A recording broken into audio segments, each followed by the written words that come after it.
The year was 1878, and the unforgiving Dakota Badlands stretched like an ocean of dust and stone beneath the merciless summer sun.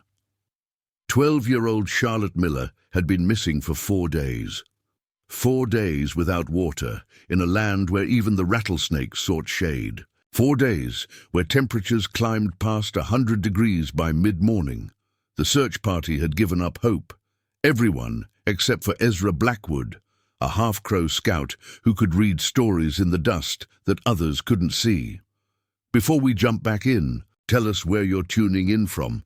And if this story touches you, make sure you're subscribed, because tomorrow I've saved something extra special for you. What happened in those 4 brutal days would become a testament to human endurance, unlikely friendship, and the remarkable determination of a child who refused to surrender to the wilderness. The Miller family's wagon creaked under the weight of their possessions as it rolled across the rugged trail toward the newly established settlement of Copper Creek. They had left behind everything familiar in Missouri to chase whispers of fertile land and opportunity in the Dakota Territory. Thomas Miller, a weathered carpenter with hands like tanned leather, led the 2-horse team with quiet confidence. His wife, Eleanor, kept a vigilant eye on their 3 children from her perch beside him. Their oldest, 16-year-old William, rode alongside on horseback, frequently scouting ahead and returning with reports of the path forward. Behind them, in the wagon, sat 14-year-old Margaret, nose buried in one of the few books they'd brought along, and Charlotte, the spirited youngest at 12. Charlotte had sandy blonde hair that refused to stay braided and eyes the color of summer sage. Unlike her bookish sister, she thrived on adventure and exploration. The journey west had been the greatest excitement of her young life, each new valley and river a wonder to behold. Even the hardships, sudden storms, broken axles, and short rations couldn't dampen her enthusiasm. "Papa, how much further to Copper Creek?" Charlotte asked, crawling forward between her parents on the wagon bench. Thomas squinted at the horizon. "If the maps are right, we should reach it by tomorrow afternoon." "That's what you said yesterday," Charlotte said with a sigh that carried no real disappointment. Eleanor smiled. "The territory doesn't care much for our schedules, dear. The land has its own sense of time." As the afternoon sun cast long shadows across the trail, Thomas began looking for a suitable place to make camp. They had entered a region locals called the Badlands, a maze of jagged rock formations, deep gullies, and sparse vegetation that seemed more moonscape than earth. Beautiful in its stark, alien way, but treacherous to the unprepared. "We'll ride ahead and see if there's a flat spot near water," Thomas called to his son. William nodded and nudged his horse into a trot, disappearing around a bend in the trail. The wagon continued its slow progress, wheels occasionally slipping. On loose stones, Charlotte watched the strange land pass by with fascination. Columns of rock rose like castle turrets from the dusty ground. The setting sun painted them in hues of amber and crimson that made them appear to be on fire. Shadows grew longer, deeper, creating shapes that danced at the edge of imagination. "Mama, look at those rocks. They look like giants frozen in time," Charlotte said, pointing at a particularly striking formation. "They do that," Eleanor agreed. "The good Lord certainly had an artist's hand when he shaped this land." William returned just as twilight began to settle over the Badlands. "There's a small spring about half a mile ahead, with enough flat ground for us to camp," he reported. Thomas nodded his approval, and they pressed on, reaching the site as the first stars appeared in the darkening sky. The spring was little more than a trickle emerging from between rocks, but it filled a small pool before disappearing back into the earth, enough for their needs and to water the horses. The family worked together with practiced efficiency, unhitching. The team, gathering what sparse wood they could find for a small fire and preparing a simple supper of beans, salt pork, and cornbread. The night air grew surprisingly cold, a stark contrast to the day's heat. As they sat around the fire after eating, Thomas unfolded his worn map. "We're here," he said, pointing to a spot in the maze of the Badlands. "Copper Creek should be just beyond this ridge to the northwest. What do you think our new home will be like?" Margaret asked, looking up from her book. "Hard work," Thomas replied honestly, "but good land, according to the letters from James Carson. He says the soil is rich near the creek, and there's enough timber for building in the hills." James Carson was Thomas's cousin, who had settled in Copper Creek a year earlier and had written encouraging the Millers to join him. "Will there be other children there?" Charlotte asked. Eleanor nodded. "James wrote that 15 families have settled there since spring. I'm sure there will be children your age." "And a school?" Margaret inquired hopefully. "They're building one," Thomas said, "though it may not be finished yet." As the fire burned down to embers, the family retired to their bedrolls beneath the wagon and the vast canopy of stars. Charlotte found sleep elusive despite the day's long journey. The strange sounds of the Badlands, the whisper of wind through the rock formations, the distant cry of a coyote kept her mind active and wondering. She must have eventually drifted off, because the next thing she knew, dawn was breaking over the eastern horizon, painting the sky in delicate shades of pink and gold. The rest of the family was still asleep, and Charlotte saw an opportunity for a small adventure. Quietly, she slipped from her bedroll and pulled on her boots. She would explore just a little and be back before anyone woke up. Perhaps she might find something interesting to show her sister, or maybe spot a jackrabbit or deer to point out to William later. Charlotte walked toward a ridge that promised a view of the surrounding area. It wasn't far. She could still see the wagon, and the morning air held a pleasant coolness that would soon give way to the day's heat. She climbed carefully, testing each foothold on the loose rock. When she reached the top, the view took her breath away. The Badlands stretched before her in all directions, a labyrinth of stone and shadow. The rising sun illuminated some formations, while others remained cloaked in darkness, creating a dramatic landscape that seemed both beautiful and forbidding. Charlotte scanned the horizon, hoping to catch a glimpse of their destination. To the northwest, she thought she could make out a line of greener vegetation that might mark Copper Creek. Excited by her discovery, she decided to climb a taller pinnacle nearby for an even better view. This formation was more challenging, with steep sides and crumbling handholds. But Charlotte was nimble and fearless, accustomed to climbing trees back in Missouri. She made steady progress, focused on the task at hand rather than the increasing distance between herself and the ground. Near the top, disaster struck. A rock that seemed solid beneath her hand suddenly gave way, sending Charlotte scrambling. To maintain her balance, for a heart-stopping moment, she teetered on the edge, arms windmilling. Then she fell, tumbling down the side of the pinnacle. The world spun around her as she bounced off the rocky slope, unable to stop her descent. A sharp pain exploded in her ankle as it twisted beneath her. Finally, she came to rest at the bottom. Dazed and hurting, Charlotte lay still for several minutes, catching her breath and assessing the damage. Her dress was torn, and scrapes covered her arms and legs, but the worst was her ankle, swollen and throbbing with pain.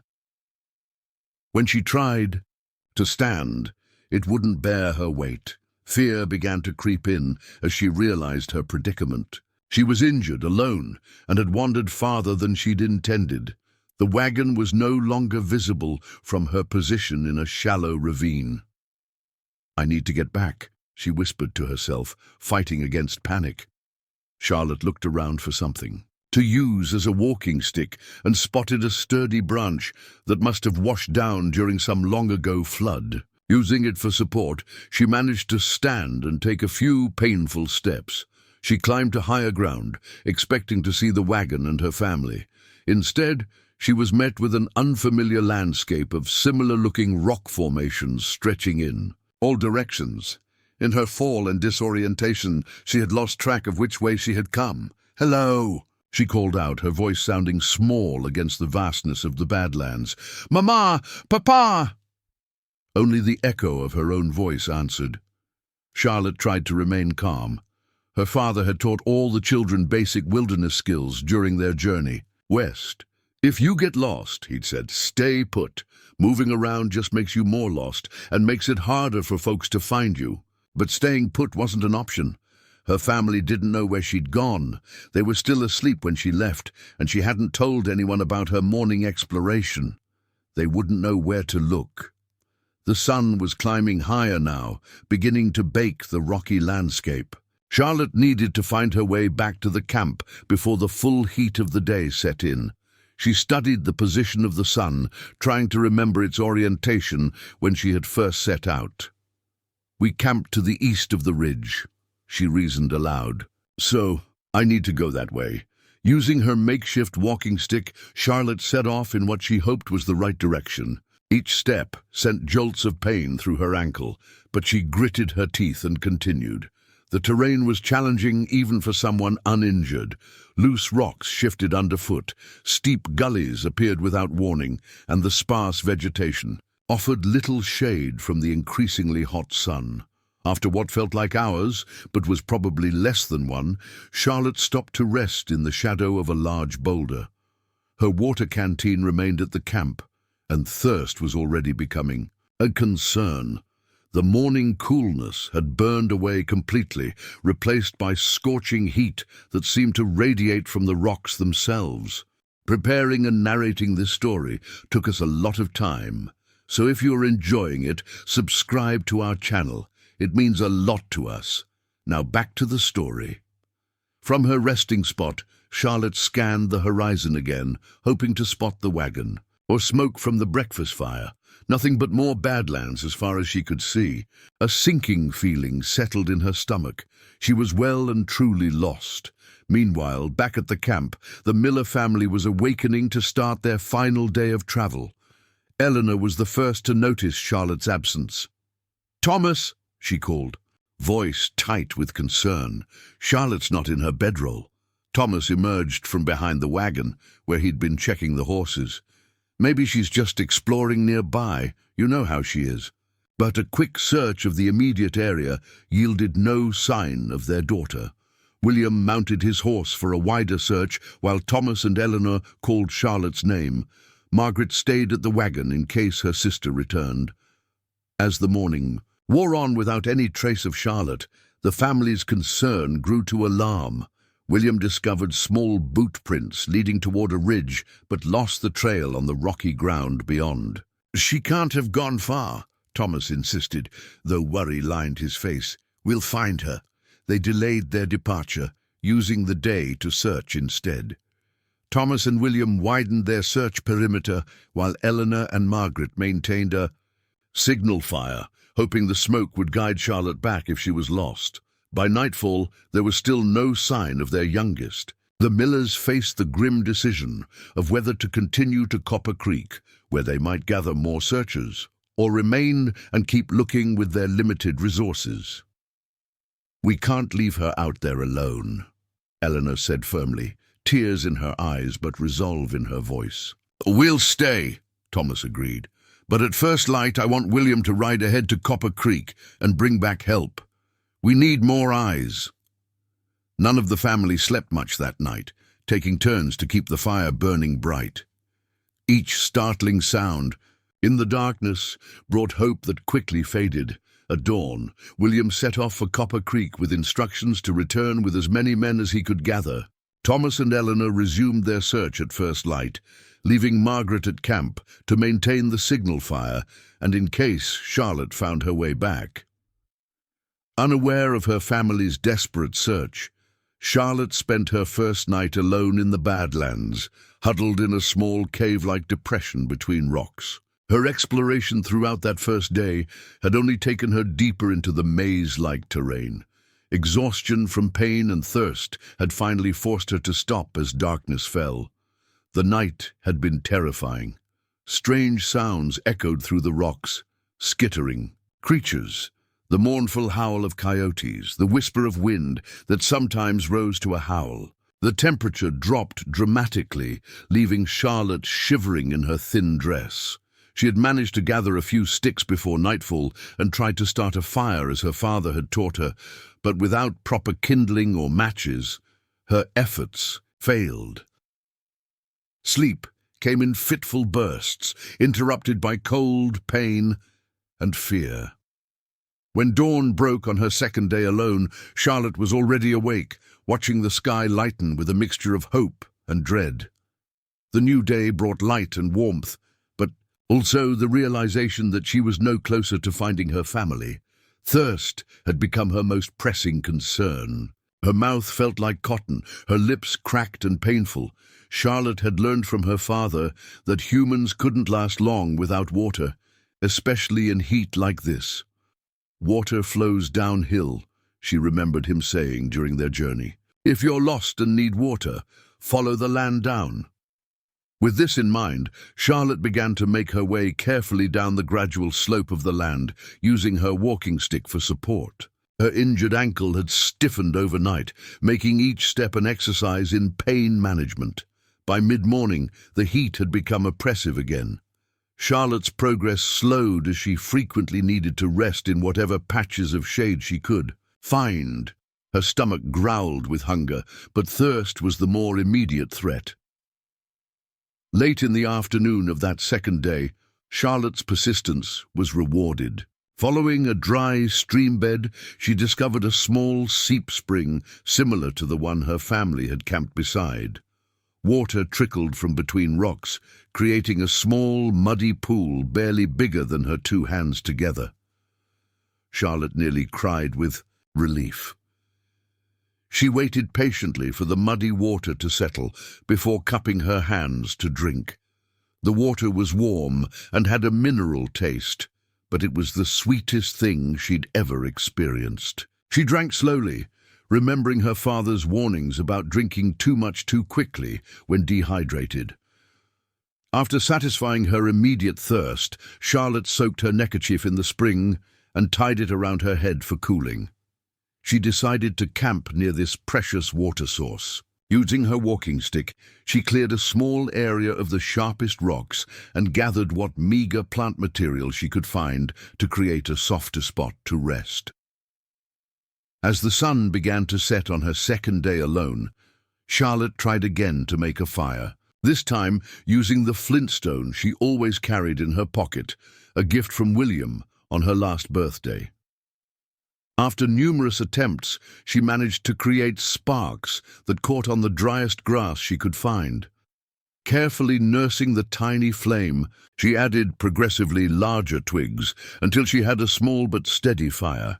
The comfort it provided was as emotional as physical. The dancing flames and the small circle of light they cast made her feel less alone in the vast darkness of the Badlands night. Charlotte tried to keep her spirits up by talking to herself, reciting stories her mother had told her, and singing songs under her breath.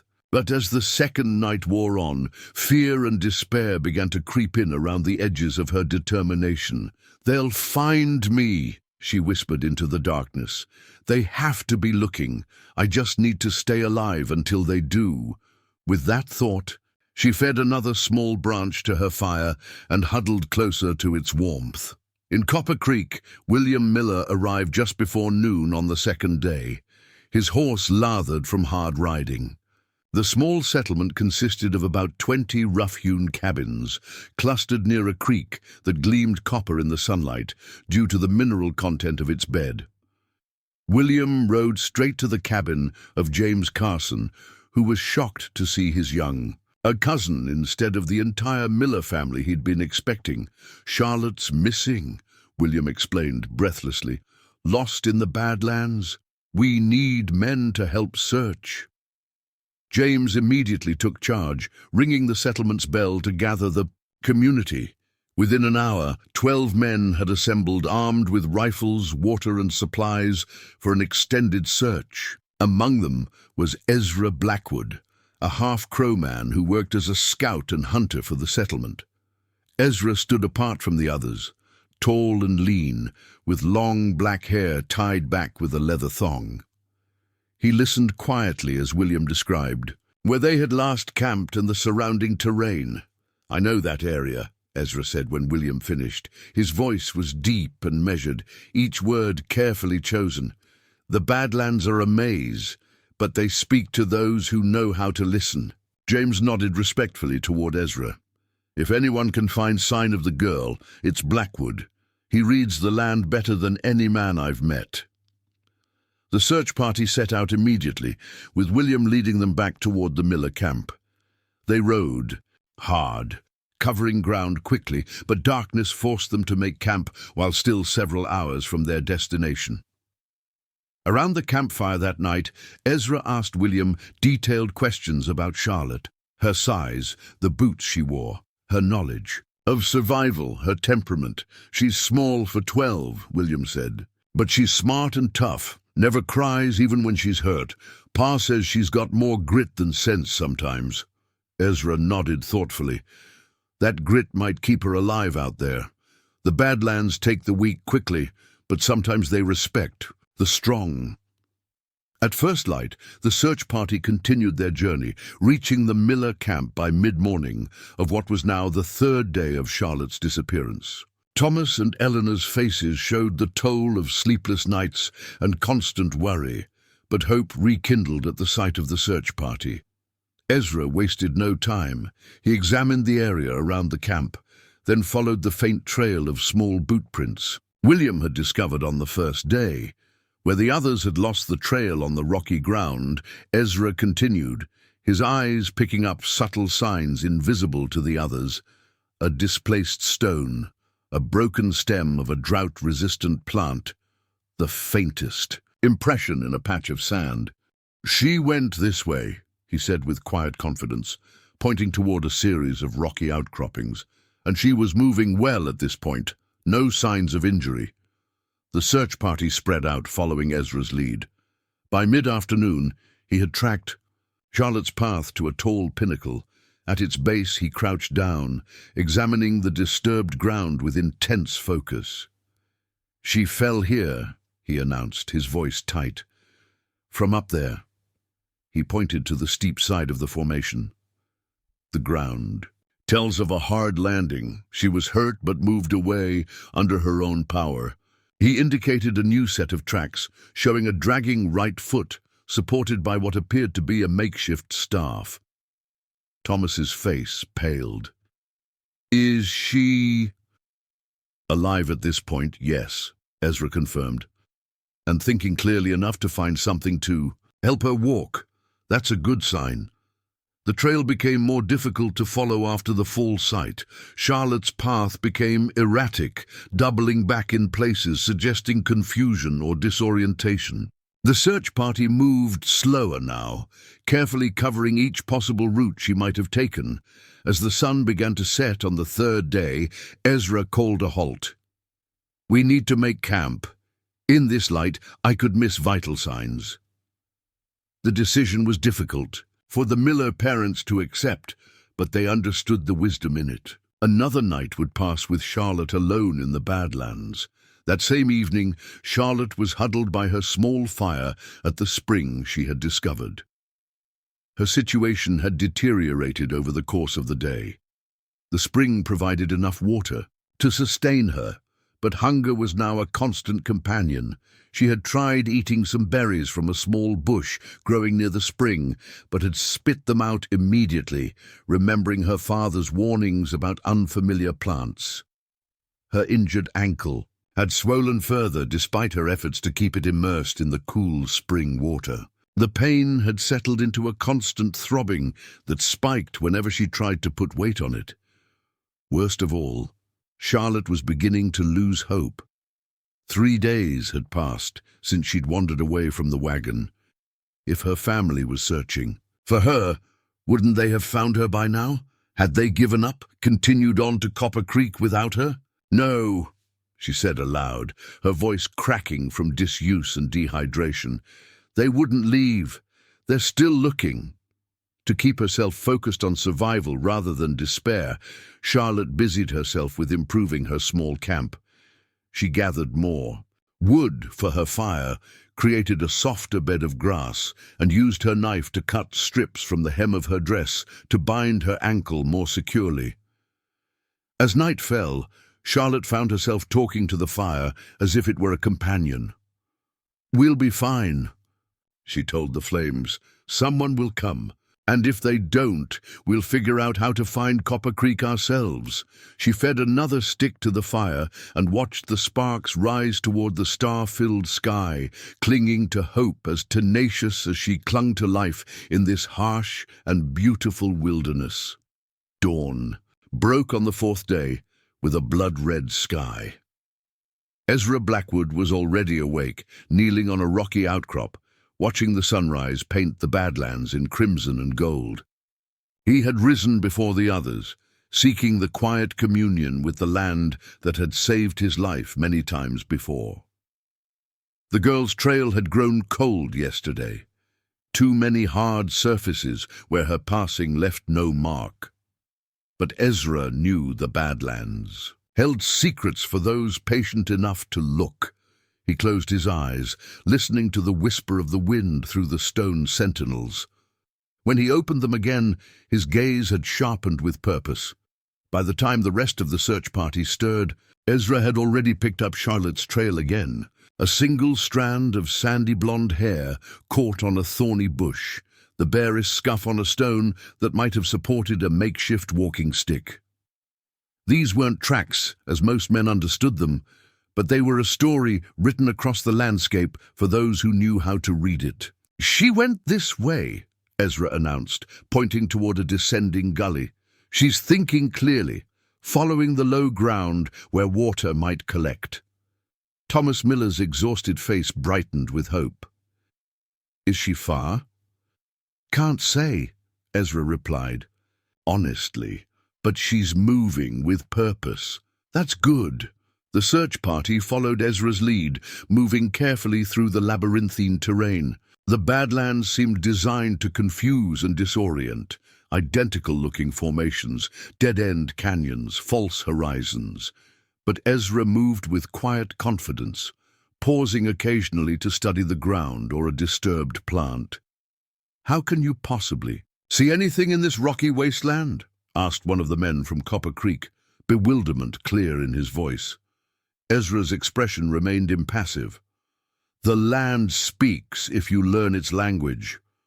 My crow mother taught me to listen before I could walk." As the morning wore on, the temperature climbed rapidly. The men rationed their water carefully, aware that finding Charlotte would mean sharing their meager supplies with her. The thought of the young girl facing this heat alone, possibly injured and without water, lent urgency to their movements. Around midday, Ezra suddenly quickened his pace. "There's a spring ahead," he said, "and signs of recent disturbance." The search party hurried forward, hope surging through their tired bodies. They descended into a small depression between towering rock formations, where a trickle of water emerged from between stones. Around it was clear evidence of human presence, a small circle of stones containing the ashes of a fire, flattened grass where someone had slept, and several strips of fabric that matched the description of Charlotte's. "A dress!" Thomas dropped to his knees beside the campsite, lifting one of the fabric strips with trembling hands. "She was here," he said, voice thick with emotion. "Eleanor made this dress from that bolt of blue calico we traded for in St. Louis." Ezra examined the campsite with methodical precision. "She was injured," he confirmed, pointing to an impression in the grass. "Rested her right leg here, elevated. Smart girl." He moved to the fire ring. "Ashes are cold. She left early this morning before dawn." "But where did she go?" William asked, scanning the surrounding terrain anxiously. Ezra stood completely still, his eyes sweeping the landscape. Then he knelt and picked up something from beside the spring, a small, crudely carved wooden figure. "She left this," he said, handing it to Thomas. "What is it?" Thomas turned the rough carving over in his palm. It's supposed to be a horse, I think. Charlotte's always whittling little things. Says it helps her think." Ezra nodded. She's thinking then, not panicking. He studied the ground around the campsite. She went that way, he said, pointing northwest. And she's moving differently now, more sure, like she has a destination in mind. Copper Creek lies northwest, James Carson pointed out. Could she be trying to make her way there? Maybe she saw something from a high point, William suggested. The creek does catch the sunlight in a way that makes it look copper from a distance. Ezra considered this possible, but following her exact path would take time we may not have. If she's heading to Copper Creek, we might intercept her by taking a more direct route. The decision was quickly made. James, along with half the search party, would ride directly to Copper Creek on the chance that Charlotte was headed there. Thomas, William, Ezra, and 3 others would continue following her trail. If either group found the girl, they would fire 3 shots in rapid succession as a signal. As the group separated, Ezra led his party up a steep ridge, following signs that were invisible to the others. The sun beat down mercilessly and the men moved in grim silence, each lost in his own thoughts about the girl's chances after 4 days alone in this unforgiving wilderness. Meanwhile, Charlotte had indeed set out before dawn, driven by a new determination. Her 3rd night alone had brought an unusual clarity. As she watched the stars wheel overhead, she remembered her father teaching her to navigate by the North Star. If her family had been heading northwest to Copper Creek, then that's where she needed to go. With first light, she had gathered her all few possessions, her small knife, the flint stone, and her walking stick. Her ankle still throbbed with pain, but the binding she'd created from strips of her dress had stabilized it somewhat. Before leaving, she had carved a small horse from a piece of driftwood found near the spring, a habit that had always calmed her mind, and left it behind as a kind of offering or perhaps a marker that she had been there. Northwest, she reminded herself aloud as she began her painful journey. Follow the morning sun on your right shoulder. The going was slow. Though her ankle had improved slightly with rest, each step still sent lances of pain up her leg. Hunger had become a constant companion, a hollow ache in her belly that sometimes twisted into sharp cramps. She had managed to find a few prickly pear fruits, carefully avoiding their spines, but the meager nourishment they provided was quickly consumed by her exertions. By midday, the heat had become nearly unbearable. Charlotte's water had run out hours ago, and her mouth felt like it was stuffed with cotton. The rocky terrain shimmered in the heat haze, creating mirages that seemed to beckon and taunt her. Just keep moving, she whispered to herself. One more step, one more ridge. She paused in the shadow of a large boulder, trying to gather her strength. The Badlands stretched endlessly before her, a sea of stone and dust. For a moment, despair threatened to overwhelm her. Would she ever find her way out of this maze? Would anyone find her? Then she noticed something strange about the boulder that provided her shade. Unlike the surrounding rock formations, this one bore marks that couldn't have been made by nature. Shallow grooves arranged in a pattern. Charlotte ran her fingers over them, feeling their deliberate placement. A memory stirred from their long journey west. Her father had pointed out similar markings on trees and rocks, explaining that they were trail signs left by explorers, trappers, or native tribes. People have been finding their way across this continent for thousands of years, he had told her. They leave signs for those who follow, if you know how to see them. Charlotte studied the markings more closely. They seemed to indicate a direction, northwest, the very way she had been heading. Perhaps this was confirmation she was on the right path, or perhaps it was mere coincidence. Either way, it gave her renewed hope.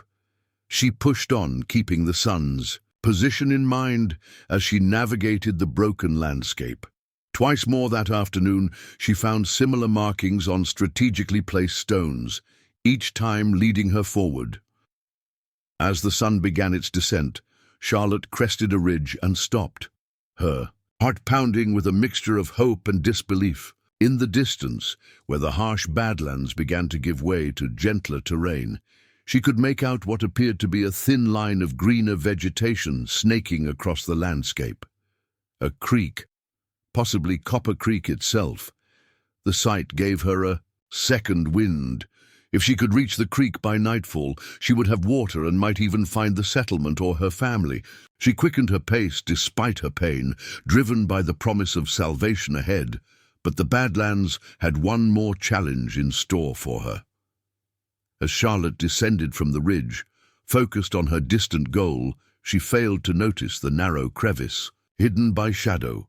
Her injured ankle twisted again as she fell, sending her tumbling into the gap between two massive rock formations. She landed hard at the bottom, the impact driving the breath from her lungs. For several terrifying moments, she lay stunned, unable to move or call out. When awareness returned, it brought with it a new, sharper pain in her side, where she had struck a jutting stone. "No," she gasped. "Not now, not when I'm so close." Charlotte tried to stand, but found herself trapped in a narrow fissure barely wider than her shoulders. Above her, a strip of sky was visible, already darkening with the approach of evening. The walls of her prison were too steep and smooth to climb, especially in her injured state. Panic threatened to overwhelm her.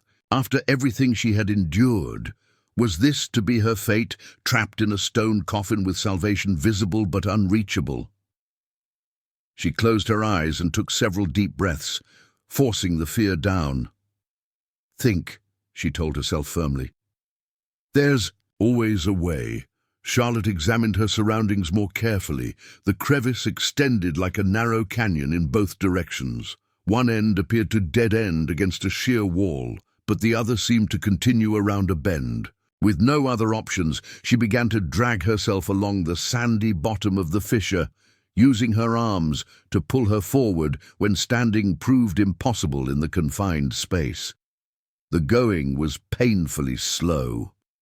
Twice the passage narrowed to the point where Charlotte feared she might become stuck, forcing her to turn sideways and inch through. The light was fading rapidly now, and with it her strength. Just as despair began to creep back in, the passage widened abruptly.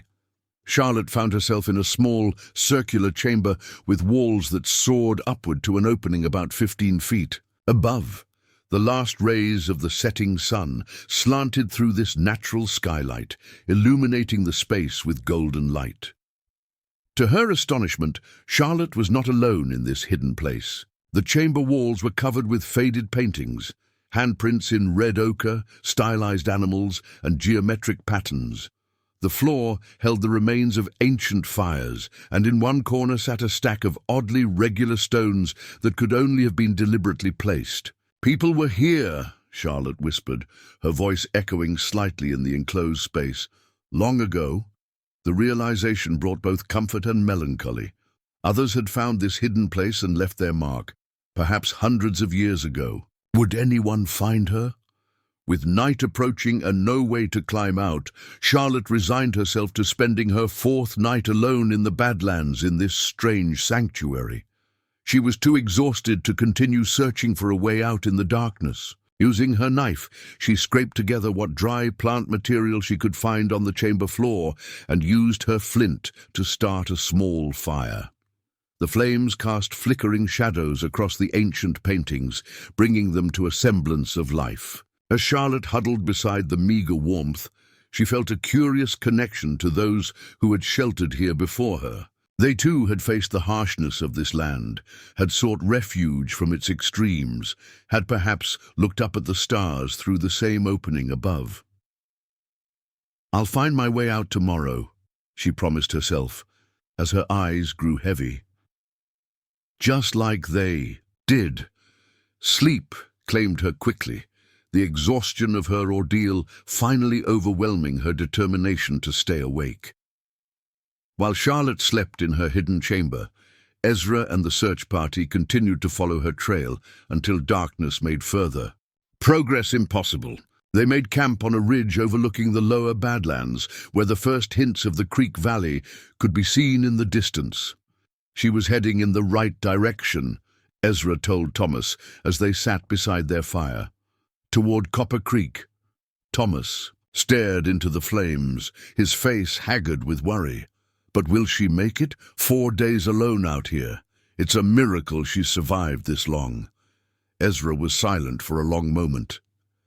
There is strength in your daughter that many grown men lack, he finally said. She thinks, she adapts, she keeps moving forward. These are the qualities that mean survival in the Badlands. You sound like you admire her, William remarked from across the fire.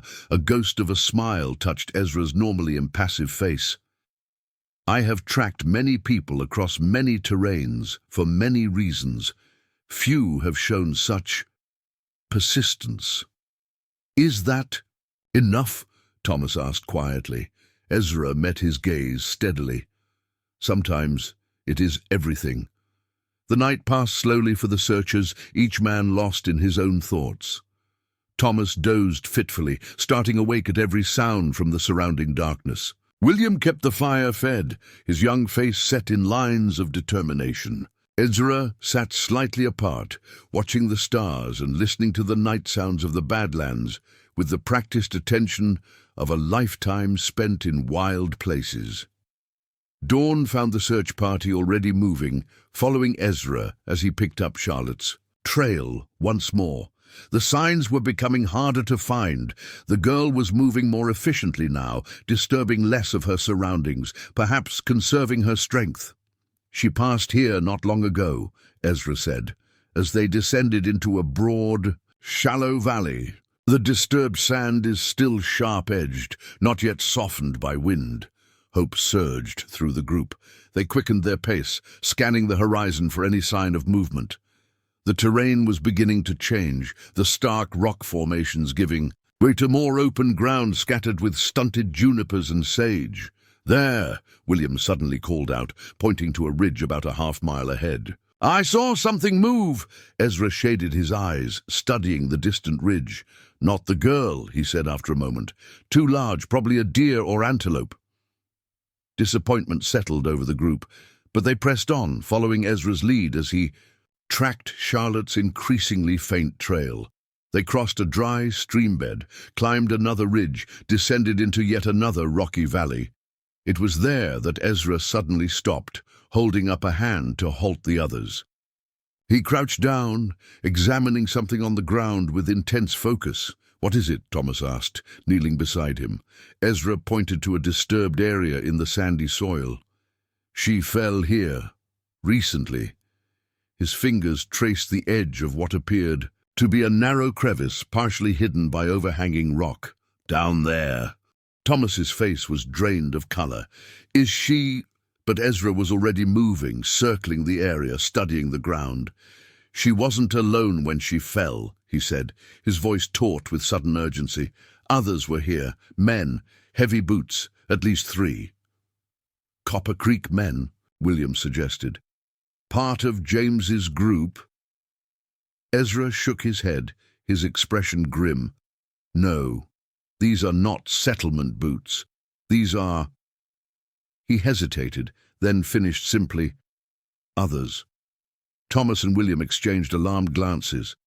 The Dakota Territory was largely peaceful now, but there were still renegade bands, outlaws and displaced people who lived on the fringes of settled lands.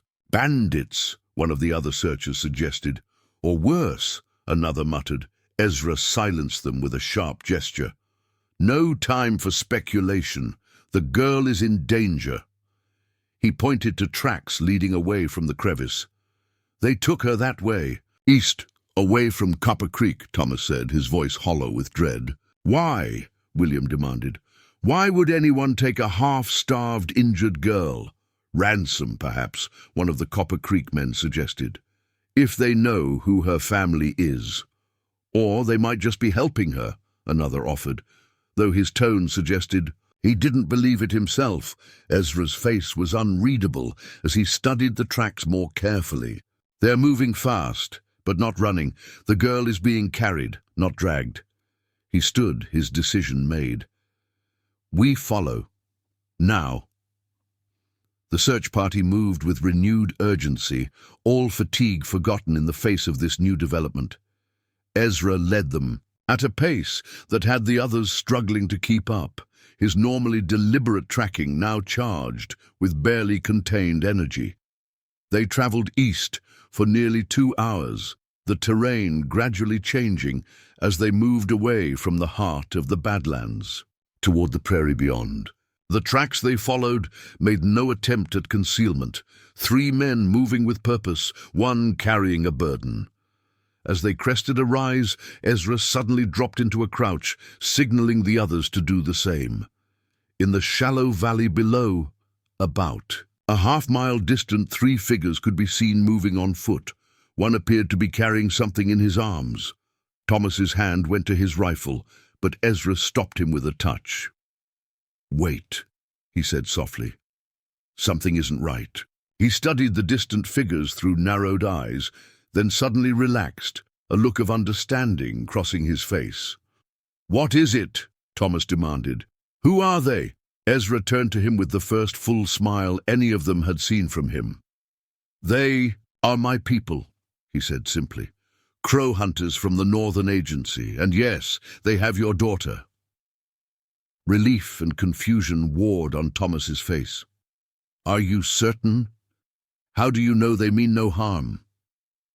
"Because they are carrying her toward us, not away," Ezra explained. "They found her in that crevice, injured, and are bringing her back toward the settlement lands." He stood, no longer concerned with concealment. "They are helping, not harming." Thomas and William rose beside him, straining to see the distant figures more clearly. "But how can you be sure they're Crow?" William asked. "By their movement, by their dress, by the way they carry themselves," Ezra replied. "And because I know White Buffalo and his sons. They hunt these lands each summer." He raised his arms overhead and gave a piercing whistle that echoed across the valley. The distant figures stopped immediately. Then one separated from the group, climbing to higher ground to get a better view. Ezra whistled again, a different pattern this time, and raised one arm in greeting. After a moment's hesitation, the distant figure returned the gesture. "They see us," Ezra said. "They will wait." The search party hurried forward, closing the distance to the waiting crow hunters. As they drew nearer, Thomas could finally make out who one of them carried. A small figure in a tattered blue dress, sandy blonde hair tangled around. A pale face. "Charlotte!" he cried, breaking into a run despite his exhaustion. The crow hunter gently set the girl on her feet, supporting her as she stood swaying on her good leg. When she saw her father approaching, Charlotte's face transformed. With joy and relief, "Papa!" she called, her voice cracked and weak but unmistakably alive. Thomas reached her in moments, gathering her into his arms, with a sob that contained all the fear and hope of the past 4 days. William was only steps behind, his own eyes wet with tears as he joined the embrace. Ezra approached more slowly, speaking in rapid Crow to the 3 hunters. The eldest, a dignified man with grey-streaked hair and a weathered face, responded at length, occasionally gesturing toward Charlotte. When their conversation concluded, Ezra turned to Thomas, who still held his daughter tightly. "White Buffalo says they found her at dawn, trapped in what our people called the Spirit Cave," Ezra translated. "She had made a fire and was sleeping. When they helped her out, she told them with signs that she was lost and trying to reach Copper Creek. They were bringing her there when we found them." Thomas looked up at the crow hunter, his eyes brimming with gratitude. "Thank him," he said hoarsely. "Tell him I can never repay what he's done." As Ezra translated, White Buffalo smiled and shook his head, speaking again. "He says there is no debt when it comes to children," Ezra explained. "All children are everyone's responsibility. He says your daughter has the heart of a crow woman, brave and resourceful. She survived what would have killed many warriors." Charlotte, still held in her father's embrace, looked up at the crow hunter with solemn eyes. "Thank you," she said. Clearly, then added something in halting broken crow that made White Buffalo's eyes widen in surprise. Ezra looked at her with new respect. "Where did you learn those words?" he asked. Charlotte managed a weak smile. "From the paintings in the cave. They were the same marks as on the stones that guided me. I remembered what Pa said about signs left by those who came before." Ezra translated. This to White Buffalo, whose lined face split in a wide grin. He said something that made the other crow hunters laugh. "He says the ancestors themselves must have adopted you," Ezra translated, a hint of amusement in his normally solemn voice. "It is rare for them to speak to outsiders." The reunion was interrupted by 3 sharp rifle reports echoing across the valley, the agreed-upon signal. The other search party must have reached Copper Creek and was firing to let them know. "We should answer," William said, raising his rifle. Ezra nodded. "And then we get Charlotte home. She has wandered the Badlands long enough." As William fired the answering signal, Thomas lifted Charlotte into his arms. She was lighter than he remembered. Her face sunburned and gaunt after her ordeal, but her eyes were bright and alert, the eyes of a survivor. "I knew you'd find me," she told him. Resting her head against his shoulder, Thomas held her closer, unable to speak past the lump in his throat. It was Ezra who answered, walking beside them as they began the journey back. "You found your own way," he said quietly. "We just met you on the path." The journey back to Copper Creek was slower than the frantic search had been. Charlotte, though awake and alert, was severely weakened by her ordeal. Her ankle required proper binding, and the new injury to her side, where she had struck the rock in her fall, made each movement painful. White Buffalo and his sons accompanied the search party, their knowledge of the terrain proving invaluable. As they navigated a gentler path than the one they had taken while tracking Charlotte, the 3 crow hunters moved with the quiet efficiency of men completely at home in the wilderness, finding water where others saw only dust, identifying the easiest passages through the rocky landscape. Charlotte rode cradled in her father's, arms on his horse, drifting in and out of sleep. When awake, her eyes followed Ezra and the crow hunters with fascination as they communicated in a mixture of their native language, sign language, and broken English. "They're reading the land," she whispered to her father during one such moment of wakefulness, "just like you taught us. But more." Thomas smiled down at her, still hardly able to believe she was alive and back in his arms. "Some people learn the land from books and maps," he said softly.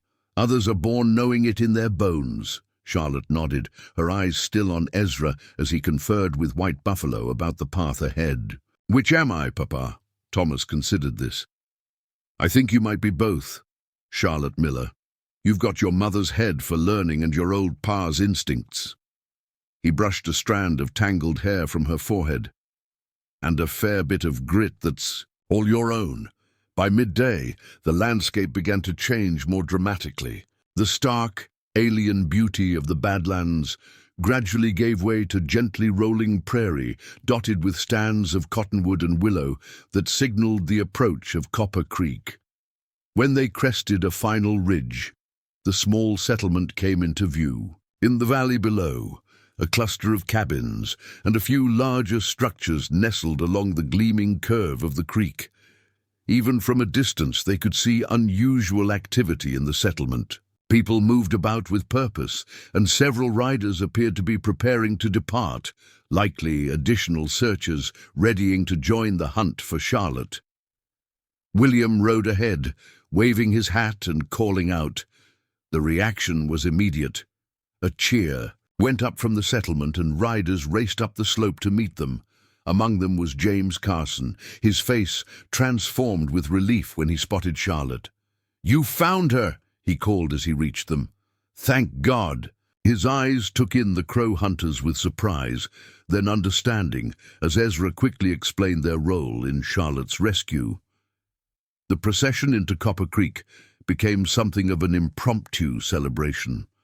The entire settlement, all 15 families, turned out to welcome them, Eleanor and Margaret rushed to meet them at the edge of town, tears streaming down Eleanor's face as she reached for her daughter.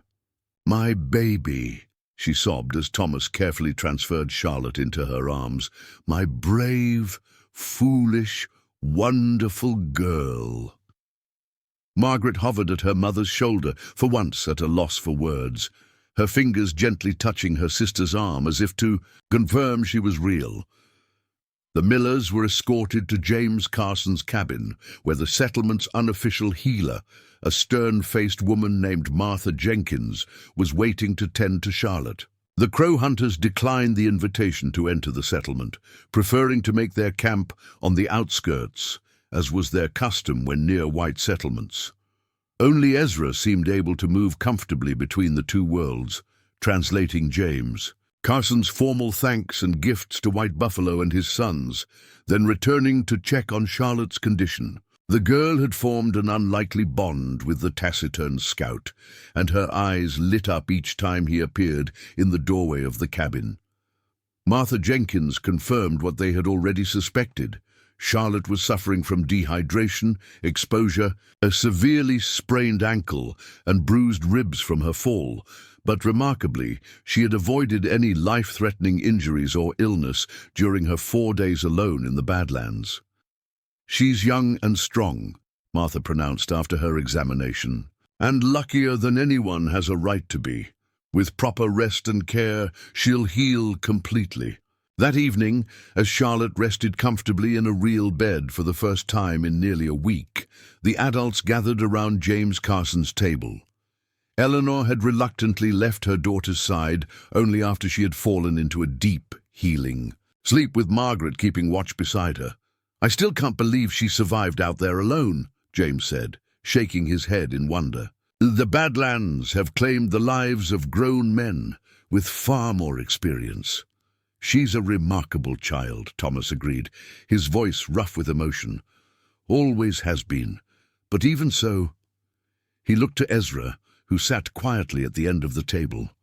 "If not for you and White Buffalo's people, we would never have found her in time." Ezra acknowledged this with a slight nod. "The land gives up its secrets to those who know how to ask," he said simply. Their conversation was interrupted by a soft knock at the door. James opened it to find White Buffalo standing on the porch, his dignified bearing unchanged by his plain deerskin clothing. He spoke briefly to Ezra in the Crow language. "He wishes to speak with the girl's father," Ezra translated, looking at Thomas. Thomas rose immediately. "Of course." Outside, the night was clear and cool, the stars brilliant above the small settlement. White Buffalo led Thomas a short distance from the cabin, then spoke at length while Ezra translated, "The spirit cave where your daughter was found is sacred to my people," Ezra relayed. "Few outsiders have ever seen it, and none have understood its meaning as your daughter did. The ancestors speak through the paintings on its walls, but only to those worthy of hearing." Thomas listened intently, understanding that he was being told something of great significance. "White Buffalo says that when they found her, she was sleeping peacefully beside a small fire, unafraid, as if the spirits of the cave had welcomed her," Ezra continued. "This is unusual. The spirits of such places are often distrustful of outsiders." White Buffalo spoke again, this time producing something wrapped in a small piece of soft-tanned hide from a pouch at his waist. "He has brought a gift for Charlotte," Ezra translated as White Buffalo unwrapped the object, a token of her connection to the Spirit Cave and its guardians. In the moonlight, Thomas could see it was a small pendant carved from a pale stone. The design was abstract but somehow familiar, similar to the markings Charlotte had described seeing in the cave and on the stones that had guided her. "It is very old," Ezra explained, as White Buffalo placed it in Thomas's palm. "Passed down through many generations. It is said to protect those who journey between worlds." Thomas was momentarily overwhelmed by the significance of the gift. I don't know what to say. This is too valuable." White Buffalo spoke again, his expression solemn. He says it has chosen her, not the other way around. Ezra translated. Such things find their proper owners in time. He paused, then added with a hint of amusement. He also says that your daughter has a spirit too strong to remain in one place for long. The pendant may help bring her home when she wanders. Thomas nodded, closing his fingers carefully around the precious gift. Tell him I will give it to her with his words, and that the Millers will always count the crow as friends. As Ezra translated, this white buffalo smiled and clasped Thomas's forearm in a warrior's grip. No further words were needed.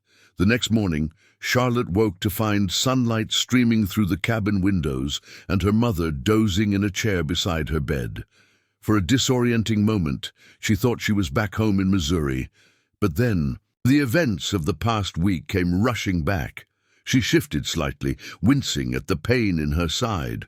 The small movement was enough to wake Eleanor, who immediately leaned forward to stroke Charlotte's hair. "Good morning, my brave girl," she said softly. "How are you feeling?" "Thirsty," Charlotte replied honestly.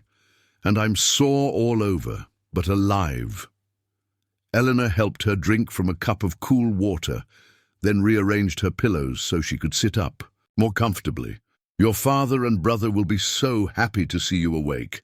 They've hardly left your side, except to help James Carson prepare our new home." Charlotte's eyes widened. "Our home, here in Copper Creek." Eleanor nodded. "James kept the plot of land he promised us. It's just beyond the creek, with a fine view of the hills. Your father and William started work on the cabin yesterday." "Can I see it?" Charlotte asked eagerly, already trying to push herself up further. Eleanor gently but firmly held her in place. "Not until Martha Jenkins says you're ready to be up and about. You've been through an ordeal that would have killed most." "Grown men, Charlotte. Your body needs time to heal."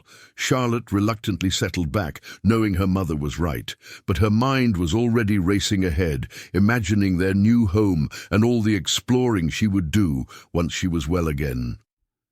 "The crow hunters," she said suddenly. "Are they still here?" "They left at first light," Eleanor replied, "but not before leaving something for you. Your father has it."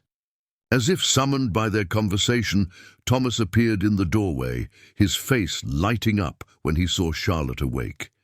He crossed the room in 3 strides and bent to kiss her forehead. "There's my wanderer," he said, his voice thick with emotion. "Back in the land of the living and already asking questions, I'll wager." Charlotte smiled up at him. "Mama says we're building our home here." Thomas nodded. "We are indeed. And a fine home it will be, with proper walls to keep certain young explorers contained." His tone was teasing, but Charlotte could see the lingering fear in his eyes, fear that he had come so close to losing her. "I'll be more careful next time," she promised solemnly. "Next time?" Eleanor exclaimed. "Charlotte Miller, there will be no next time for wandering off alone." Thomas laughed, the sound easing some of the tension from the room. "Perhaps we should just accept that our daughter has the spirit of an explorer and teach her better ways to indulge it safely." He reached into his pocket and withdrew the small wrapped bundle White Buffalo had given him. "Speaking of your spirit, I have something for you. A gift from White Buffalo." Charlotte's eyes widened as he placed it in her hands. She carefully unwrapped the soft hide covering to reveal the stone pendant. "It's beautiful," she breathed, tracing the carved symbols with her fingertip. "What do the markings mean?" "White Buffalo said they tell the story of a journey between worlds," Thomas explained. "He said the pendant has chosen you, and that it will help bring you home when you wander." Charlotte looked up at him, her eyes suddenly shimmering with unshed tears. "I did try to come home, Papa. I tried so hard."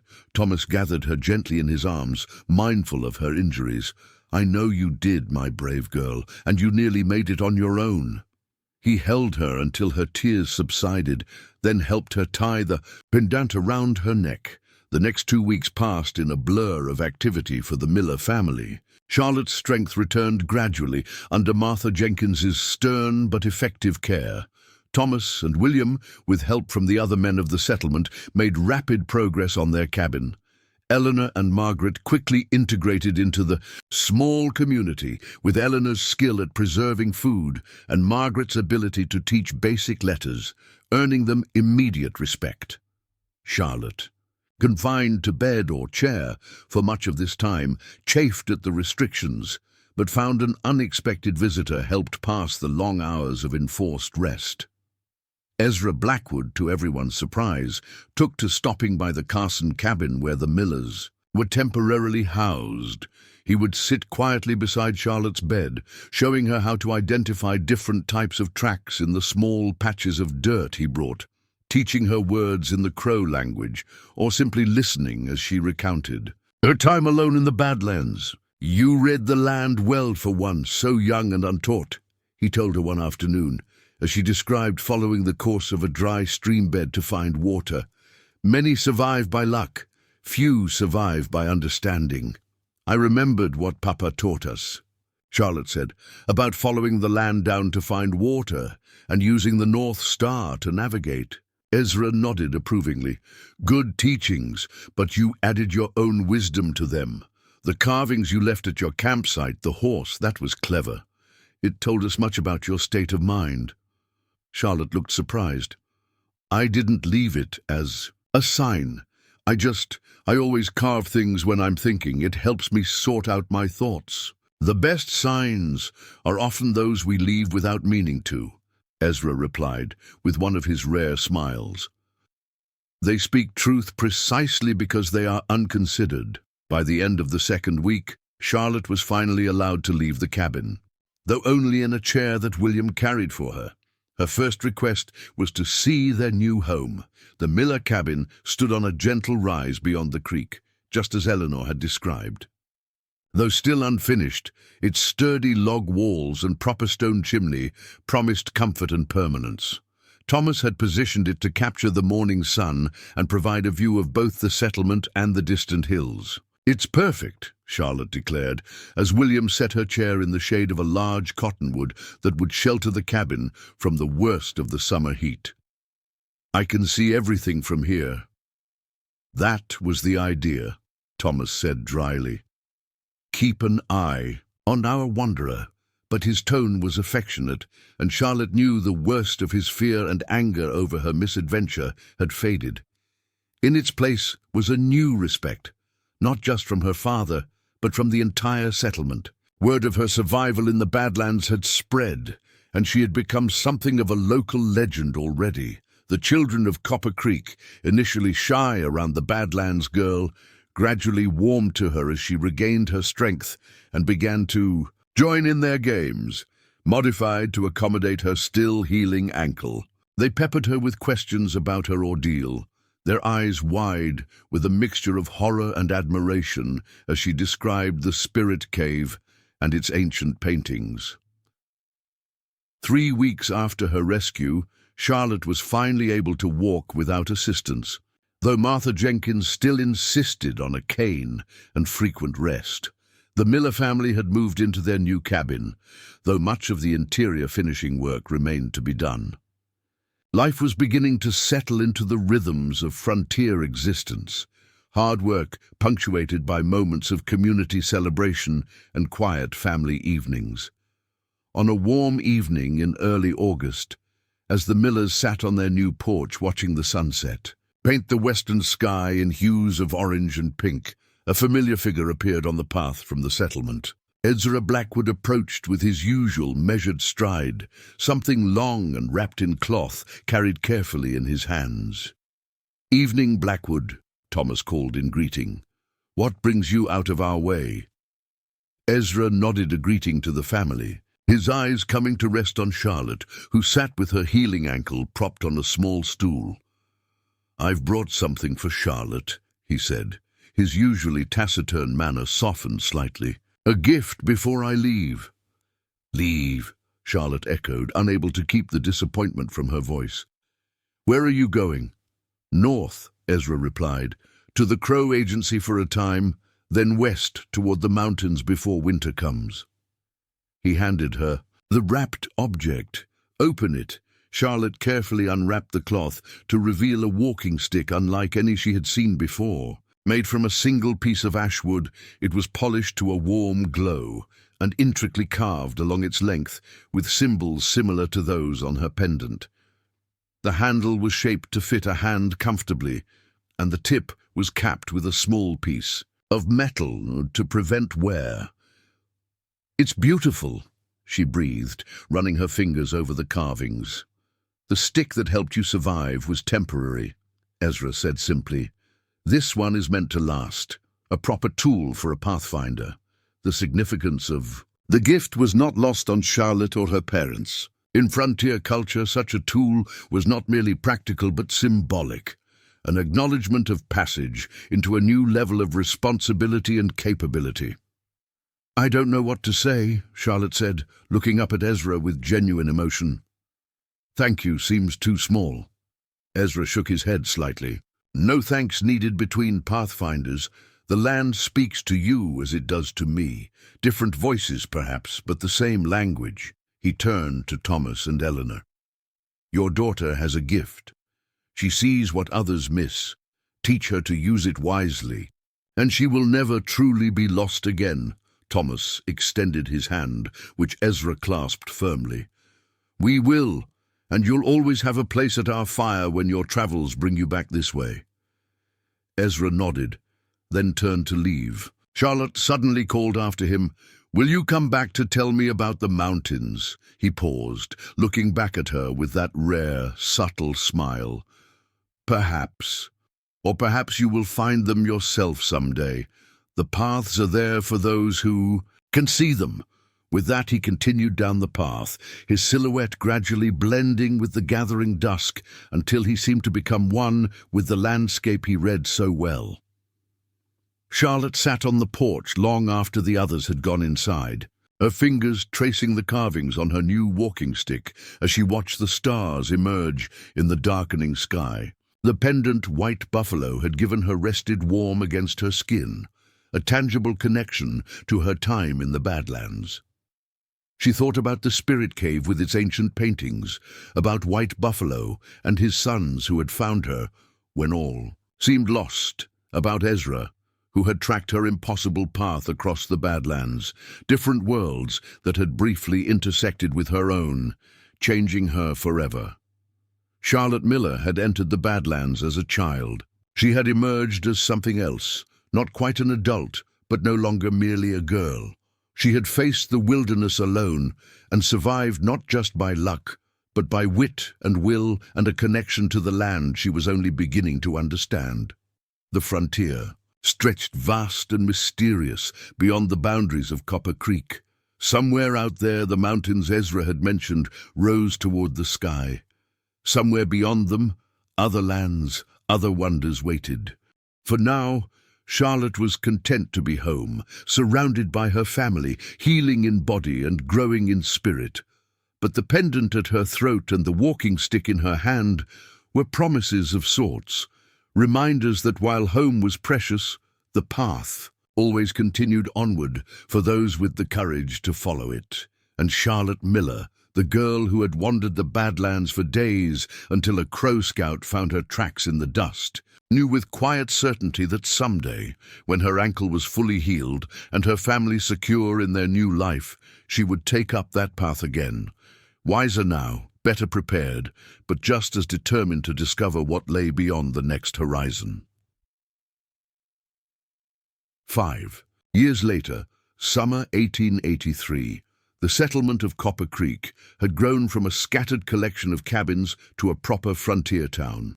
A general store, schoolhouse, church, and even a small hotel now lined what the residents grandly called Main Street. Nearly 40 families called the area home, their farms and ranches spreading outward from the creek that had given the town its name. The Miller homestead had prospered along with the town. Thomas's carpentry skills had been in high demand as the settlement expanded, and the family now lived in a comfortable two-story house that had replaced their original cabin. Eleanor had established a respected position as the settlement's unofficial herbalist, combining traditional remedies with knowledge gleaned from Martha Jenkins and, more surprisingly, from occasional visits from White Buffalo's people. William, now 21, had his own small ranch on adjoining land. Margaret, 19, taught at the new schoolhouse, her childhood love of books having blossomed into a passion for education, and Charlotte, 17 now, had grown into a young woman unlike any other in Copper Creek. Tall and lithe, with the same sandy blonde hair and sage-green eyes, she moved through the world with a quiet confidence born of her experiences. The awkward 12-year-old who had wandered lost in the Badlands was now someone the other settlers turned to when they needed to find stray livestock, locate the best hunting grounds, or navigate the still wild country beyond the settlement's boundaries. The walking stick Ezra had given her was seldom far from her side, its carvings deepened and polished by years of use. The pendant from White Buffalo hung always around her neck, a constant reminder of her days alone in the Badlands and the unlikely friendship that had formed in their aftermath. On a warm July morning, Charlotte rose before dawn, as was her habit. She dressed quickly in practical clothes that raised Eleanor's eyebrows, but which Thomas had long since accepted: sturdy trousers, a loose cotton shirt, and well-worn boots.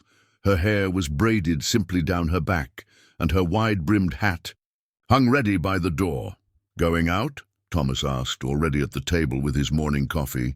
Unlike Charlotte, he had never been an early riser by choice, but years of frontier life had made it a necessity. "Thought I'd ride up to Eagle Bluff," Charlotte replied, pouring herself a cup from the pot. William mentioned seeing smoke signals from the north yesterday. Might be White Buffalo's band returning for their summer hunt. Thomas nodded, unsurprised. Charlotte had maintained her connection to the Crow over the years, particularly with White Buffalo's family.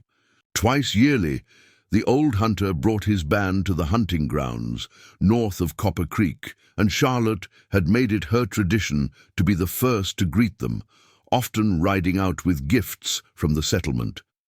"Take provisions for a day or two. Then," Thomas said, "and let your brother know where you're headed." There was no mention of being careful, no warnings about the dangers of riding alone. Those conversations had played out years ago, with Charlotte proving time and again that she was more at home in the wilderness than many lifelong frontiersmen. Her ordeal in the Badlands had not made her fearful. Quite the opposite. It had awakened in her a connection to the land that had only deepened with time. "I'll stop by Williams on my way," she promised, finishing her coffee and gathering the small pack she kept ready for such excursions. Eleanor appeared in the kitchen doorway as Charlotte was preparing to leave. Although she had eventually accepted her daughter's unconventional ways, mornings of departure were still difficult for her. "2 days," she said firmly. "Any longer, and your father will come looking." Charlotte smiled and kissed her mother's cheek. 2 days. I'll be back before you have time to worry." "I started worrying the moment you learned to walk," Eleanor replied with a wry smile. "That hasn't changed in 17 years. Charlotte's horse, a sturdy buckskin gelding named Sage, was already saddled and waiting in the yard. The horse had been a gift from James Carson on Charlotte's 15th birthday, and the two had formed a partnership as close as any in the settlement.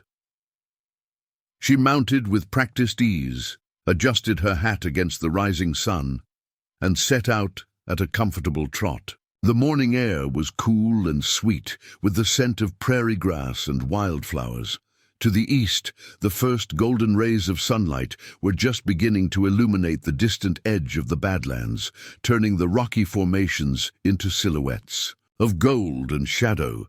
Charlotte rarely entered the Badlands these days, though she often rode to their edges. It wasn't fear that kept her away, but a kind of reverence. The place had marked her, claimed a piece of her spirit. She respected its power too much to enter it casually. After a brief stop at William's ranch to inform him of her plans, Charlotte turned northeast, following game trails and natural pathways that were invisible to most settlers, but clear as signposts to her practiced eye. By mid-morning, she had reached Eagle Bluff, a high promontory that offered views for miles in all. Directions. She dismounted, allowing Sage to graze on the sweet grass while she climbed to the highest point of the bluff. From there, she could see the scattered farms of Copper Creek to the southwest, the dark line of the creek itself cutting through the golden prairie, and to the northeast, the beginning of the rolling hills that led eventually to the crow hunting grounds. Charlotte sat cross-legged on a sun-warmed stone, her walking stick laid across her knees, and waited. If White Buffalo's band was nearby, they would have sentries watching the high points. Her presence on the bluff was both a greeting and a signal of her own. She didn't have long to wait. Within an hour, a mounted figure appeared on a distant ridge, clearly silhouetted against the sky. The rider raised a hand in greeting, which Charlotte returned. Message delivered and received. White Buffalo's people were indeed returning, and they had seen her. Charlotte remounted Sage and began the journey north, following the ridgelines where the going was easiest for horse and rider. By late afternoon, she'd covered considerable distance, entering the more rugged hill country that separated the prairie from the higher mountains beyond. As the sun began its westward descent, she spotted the thin column of smoke that signaled a camp. With practiced caution, she approached from downwind, making no effort to conceal her presence, but respecting the protocols she had learned over years of such visits. At the edge of a small clearing beside a spring-fed pond, she halted and waited. Within moments, two mounted crow warriors emerged from the trees on the opposite side. One she recognized immediately, Little Hawk, White Buffalo's youngest son, now a respected hunter in his own right. The other was younger, perhaps 16, with the lanky build of one not yet grown into his full strength. Charlotte, who finds her way, Little Hawk called in English, using the name the crow had given her years ago. You have sharp eyes to spot, or smoke so quickly, and you have sharp ears to hear of my approach before I arrived, Charlotte replied with a smile, dismounting as Little Hawk and his companion drew near. Is your father well? Little Hawk nodded, sliding from his horse. With fluid grace. He grows older but not weaker. His eyes are still keen, his mind still sharp. He gestured to his young companion. This is Swift Fox, my sister's son, his first summer hunt. Charlotte nodded respectfully to the young man, who regarded her with open curiosity. The stories of the white girl who had survived the Badlands alone had become part of the band's oral tradition, embellished over time, until Charlotte sometimes barely recognized herself in them. My father will be pleased to see you, Little Hawk continued. Come, our camp is just beyond that rise. The crow camp was larger than Charlotte had expected.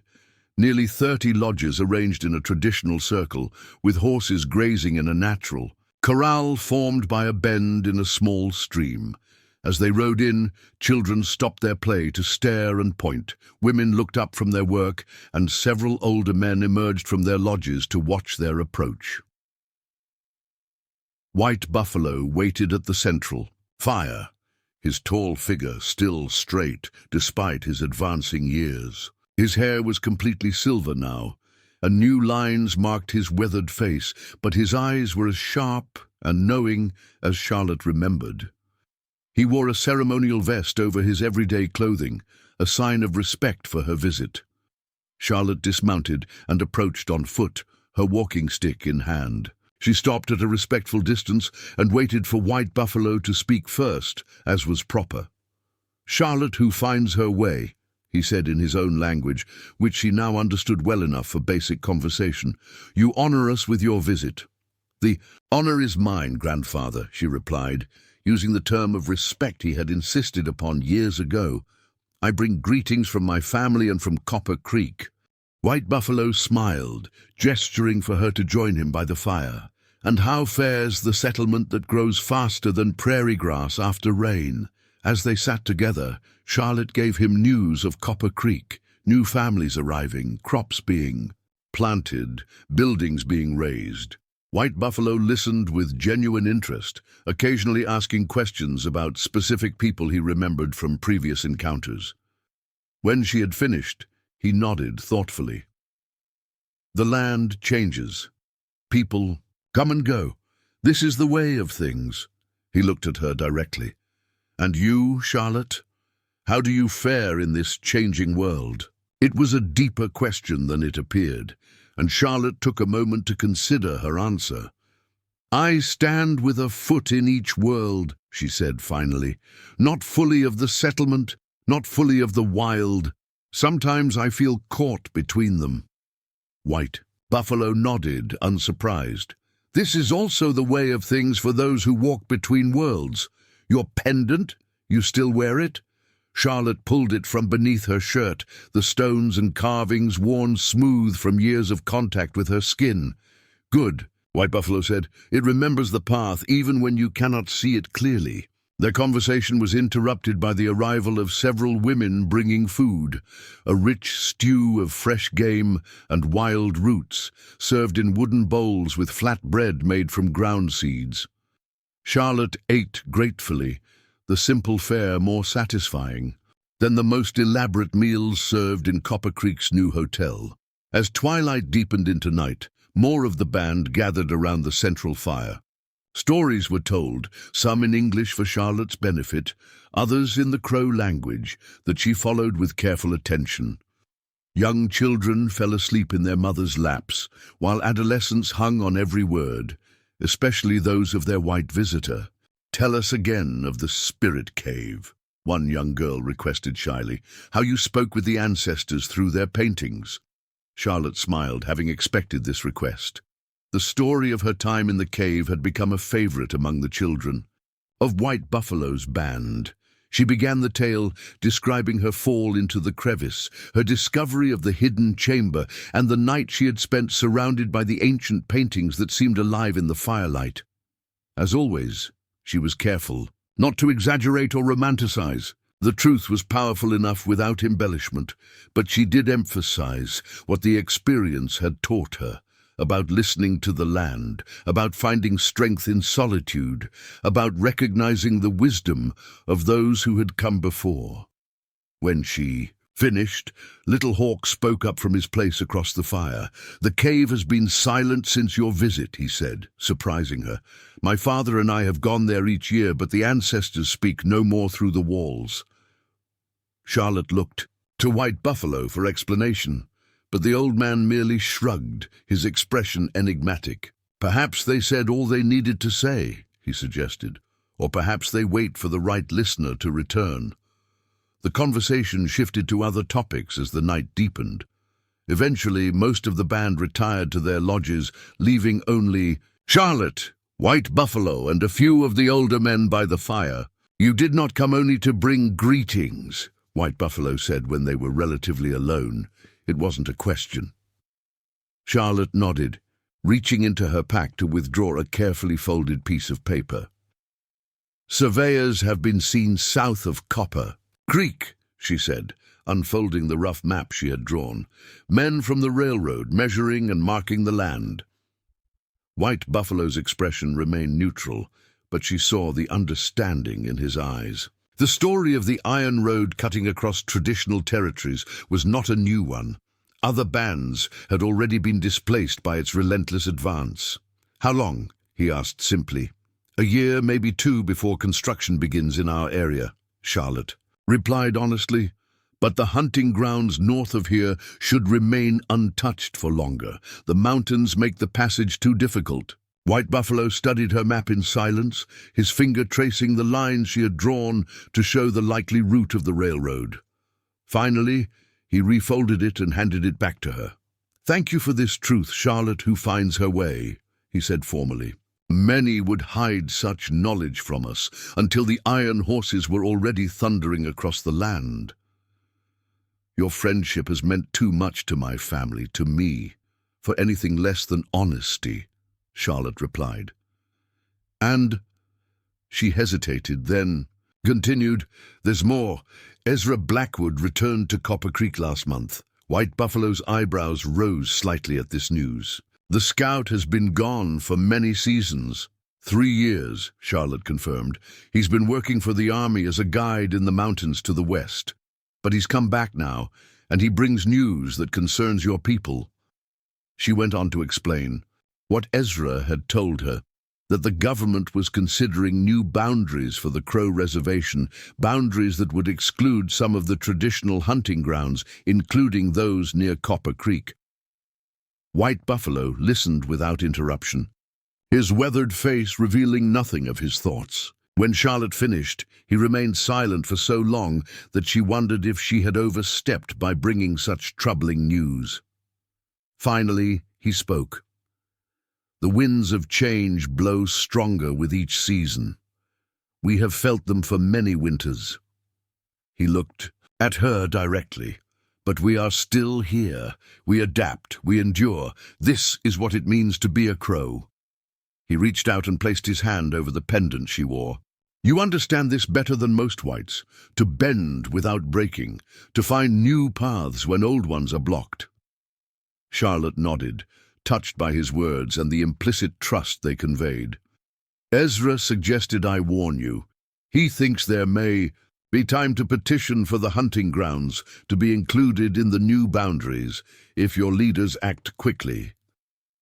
Blackwood has always been a true friend to my people, White Buffalo acknowledged. Where is he now? He's taken work as a guide for a government survey team, Charlotte explained. He's using the position to learn more about their plans. He said to tell you he would meet with any of your leaders who wish to discuss the matter further. The old man nodded thoughtfully. I will send word to our chief. These matters require careful consideration by wiser heads than mine. He looked at her with sudden intensity. But you have done a great service by bringing this warning, Charlotte. A service that will not be forgotten. The conversation turned to more practical matters then. Exactly which territories might be affected, who among the Crow leadership might be most receptive to Ezra's information, how best to approach the government representatives. It was well past midnight when they finally concluded, both weary but satisfied, that they had done what they could for now. White Buffalo's daughter had prepared a sleeping place for Charlotte in her own lodge. As Charlotte settled onto the comfortable buffalo robes, more tired than she had realized, the older woman hesitated at the entrance. My father says you carry a heavy burden for one so young, she said softly in halting English. The burden of walking between worlds. Charlotte wasn't sure how to respond, but the woman continued before she could find words. It is good what you do. Bridge builders are few, and the rivers are wide. With that cryptic statement, she left Charlotte to her rest. Sleep came quickly, deep and dreamless, until sometime in the darkest part of the night, when Charlotte found herself suddenly, completely awake. A strange sense of urgency filled her, though she could identify no external cause. The lodge was quiet, the camp beyond it equally so. She sat up, reaching instinctively for her walking stick. As her fingers touched the carved wood, a shiver ran through her that had nothing to do with the cool night air. Without consciously deciding to do so, she found herself pulling on her boots and slipping silently from the lodge. The camp was still, the fires burned down to glowing embers. Even the night sentries were invisible in the darkness, though Charlotte knew they were there, watching. The sky above was magnificent, a vast bowl of stars, with the pale ribbon of the Milky Way stretching from horizon to horizon. Charlotte stood motionless, listening not with her ears, but with some deeper sense. The pendant at her throat seemed warm against her skin, almost vibrating with an energy she couldn't explain. A gentle touch on her arm nearly made her cry out. She turned to find White Buffalo beside her, his eyes reflecting the starlight. You feel it too, he said, his voice barely above a whisper. Charlotte nodded, unable to articulate exactly what. It was, only that something was calling to her, pulling at her consciousness like a hook in deep water. "The spirit cave awakens," White Buffalo continued. "It calls to those who have heard its voice before." Charlotte felt a chill that had nothing to do with the night air. "But the cave is days from here, in the heart of the Badlands." White Buffalo's expression was solemn, but unsurprised. Distance means little to the old powers. They reach out across the land when need arises. "What need?" Charlotte asked, struggling to understand. "What could the cave possibly want from me?" The old man shook his head slightly. "That I cannot say. The ancestors speak clearly only to those they have chosen." He looked at her intently.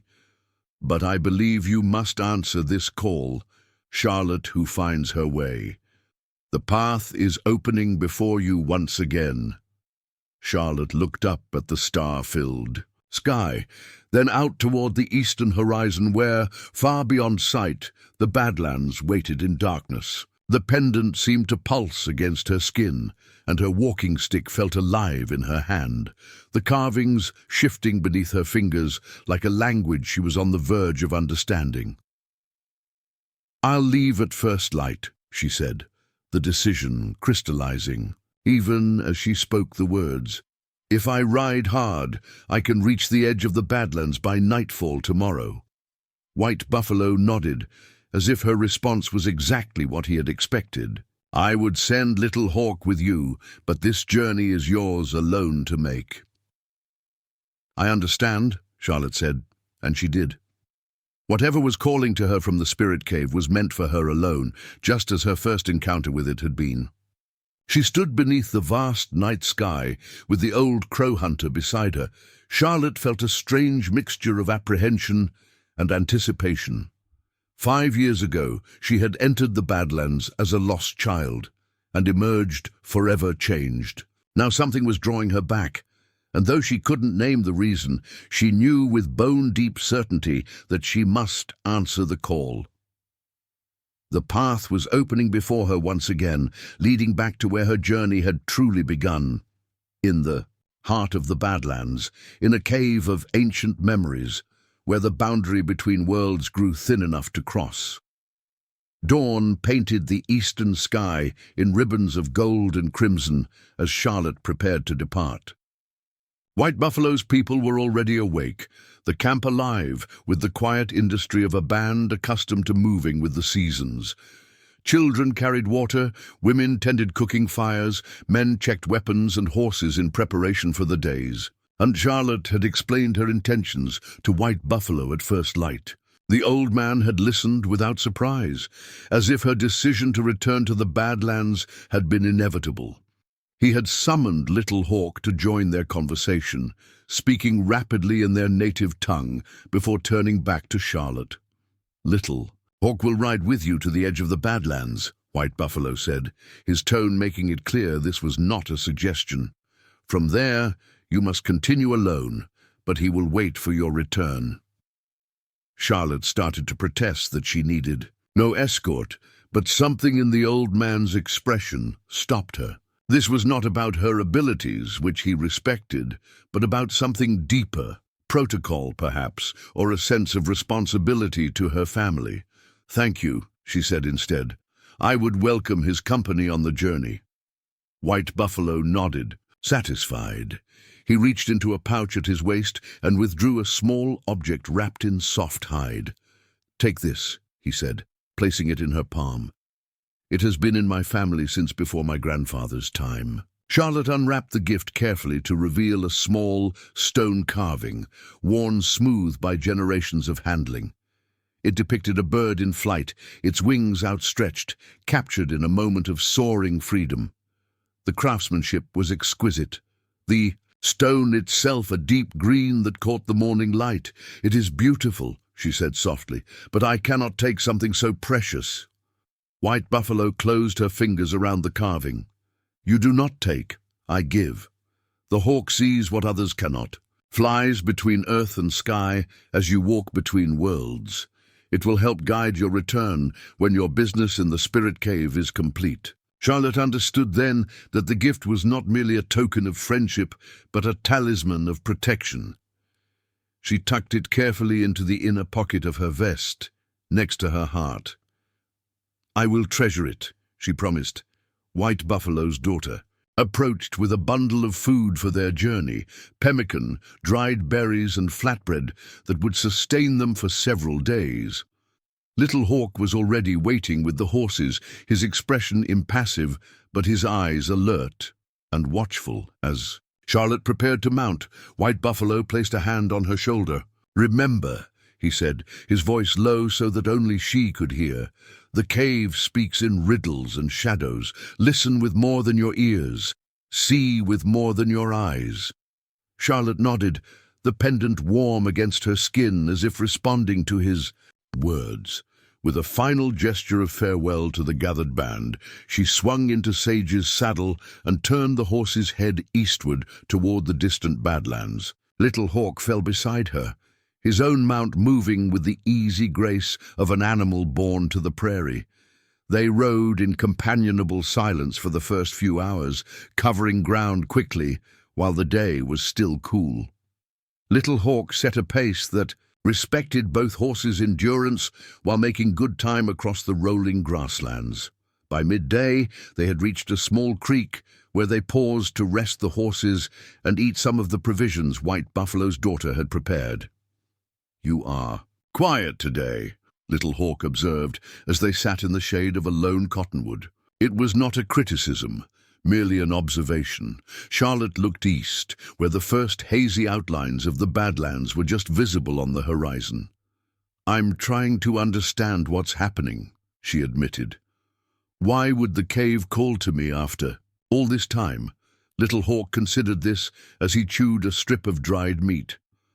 "My father believes the old powers stir when change comes to the land," he said eventually. "Perhaps what you bring, news of the Iron Road, of new boundaries, has awakened something that sleeps in the deep places." It was a thoughtful suggestion, and one Charlotte had not considered. "You think the cave itself might be threatened by the coming changes?" Little Hawk shrugged slightly. "The cave has stood for more generations than anyone can count. It will remain long after the Iron Road rusts away, but what it guards, what it remembers." He trailed off, looking toward the distant Badlands. "Some things are not meant to be disturbed by the noise and rush of the white man's world." Charlotte thought about this as they resumed their journey. The pendant at her throat seemed to pulse with a subtle warmth, as if affirming Little Hawk's words. Whatever was drawing her back to the spirit cave, it was connected to forces older and deeper than she fully understood. By late afternoon, the character of the land had begun to change. The lush prairie grasses gave way to more sparse vegetation, and the soil beneath their horses' hooves became sandier, interspersed with outcroppings of reddish stone. They were approaching the transitional zone, where prairie met badlands, a liminal space where neither ecosystem fully dominated.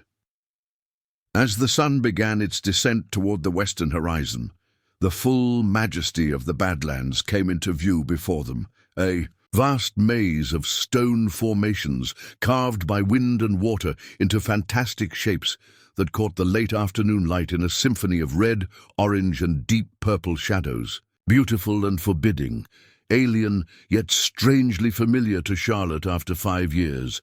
"We stop here," Little Hawk announced, reining in his horse atop a rise that offered a commanding view of the terrain ahead. "This is a good place to camp. You can enter the Badlands with the first light tomorrow." Charlotte nodded, recognizing the wisdom of his suggestion.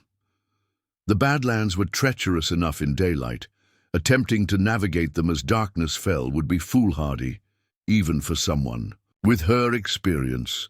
They made camp efficiently, gathering what sparse wood they could find for a small fire. As night fell, bringing with it a profound silence broken only by the occasional cry of a distant coyote, Charlotte found herself drawn again and again to stare eastward, where the Badlands lay shrouded in darkness. "You are impatient to be gone," Little Hawk observed as they sat beside their small fire. Charlotte smiled ruefully. Is it that obvious? To one who watches, yes. He poked at the fire with a stick, sending a cascade of sparks upward. But patience has its own strength. The deer who rushes blindly through the forest alerts the hunter to its presence. The one who moves with deliberation passes unseen. You sound like your father, Charlotte said with a hint of teasing in her voice. Little Hawk's normally serious expression cracked into a brief smile. A son could have worse fates than to echo his father's wisdom. They lapsed into silence for a time, each lost in their own thoughts as the stars emerged in a brilliant canopy overhead. Finally, Little Hawk spoke again, his voice quieter than before. The spirit cave has been silent since you left it 5 years ago, he said. My father and I have visited each season, bringing offerings, listening. But the ancestors have kept their counsel. Charlotte looked at him with surprise. You never told me you returned there regularly. It was not for outsiders to know, Little Hawk replied without apology. But you are no longer merely an outsider, Charlotte who finds her way. You became in part of the cave's story when you slept beneath its paintings and emerged unharmed. He met her gaze directly across the fire. What I am saying is that your return may reawaken voices that have been silent. Be prepared for what they might reveal. A shiver that had nothing to do with the cool night air ran through Charlotte. And if I'm not ready to hear what they have to say, Little Hawk's expression was solemn. The ancestors do not speak to those who cannot bear their truths. If you are called, you are ready. With those words hanging in the night air between them, they settled into their bedrolls. Charlotte lay awake for a long time, watching the stars wheel overhead and listening to the profound silence of the land. The pendant at her throat pulsed with a gentle warmth, like a heartbeat not her own, and the hawk carving in her pocket seemed to carry its own subtle weight, as if somehow heavier than its physical form would suggest. Sleep, when it finally came, brought dreams of the cave, not as she had seen it 5 years ago, but deeper, vaster, its walls alive with paintings that moved and shifted in the flickering light of an unseen fire. Voices murmured just beyond the edge of comprehension, speaking in a language both utterly foreign and hauntingly familiar. She woke before dawn, the dream images fading but leaving behind a sense of urgency that propelled her from her bedroll. The eastern horizon was just beginning to lighten, the stars fading as the first hint of day approached. Little Hawk was already awake, tending a small fire where coffee brewed in a battered pot. You dreamed, he said simply, handing her a tin cup of the strong black coffee. It wasn't a question, but Charlotte nodded anyway, wrapping her hands around the warm cup. The cave is waiting, she said, surprised by the certainty in her own voice. They broke camp quickly, loading their few supplies onto the horses. When Charlotte was ready to depart, Little Hawk took something from his saddlebag and handed it to her, a small leather pouch on a cord. Tobacco and sage, he explained, as she examined it. An offering for the ancestors. Place it near the entrance of the cave before you enter. Charlotte hung the pouch around her neck alongside her pendant. How long should I wait for your return? 3 days, Charlotte replied after a moment's consideration. If I haven't returned by the dawn of the 4th day, I will find White, Buffalo, Little Hawk finished for her, and he will know what to do. They clasped forearms in the warrior's grip that White Buffalo had taught her years ago, a gesture of respect between equals. Then Charlotte turned Sage toward the east and urged him forward into the first outlying formations of the Badlands. The terrain changed rapidly as she ventured deeper. The relatively open landscape gave way to a maze of gullies, ravines, and towering stone pillars. Charlotte navigated with the confidence of one who had studied the land carefully, choosing paths that accommodated Sage's sure-footed but cautious nature. By mid-morning, the sun had risen high enough to banish the shadows from all but the deepest ravines. The heat was building, the stone around her radiating warmth like a baker's oven. Charlotte paused frequently to allow Sage to rest in whatever patches of shade they could find, conserving both their strength for the journey ahead. She knew the approximate location of the spirit cave from her conversations with Ezra over the years. The scout had mapped the area meticulously during his time in the territory, marking the cave's location more out of respect for its significance to the Crow than for any practical purpose. But finding it would still be challenging.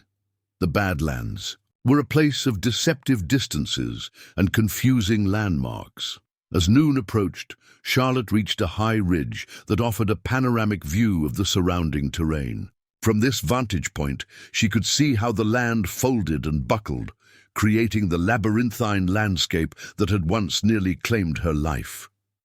The memory of those desperate days alone, injured and lost, rose unbidden in her mind. But where? Once there might have been fear, now there was only a deep respect for the Badlands' harsh beauty and uncompromising nature.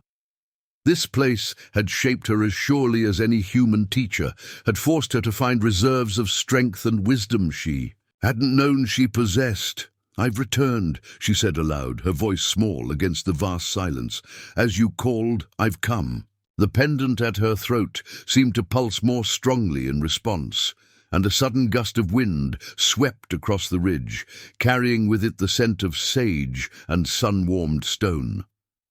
Charlotte felt a certainty settle over her. She was being guided.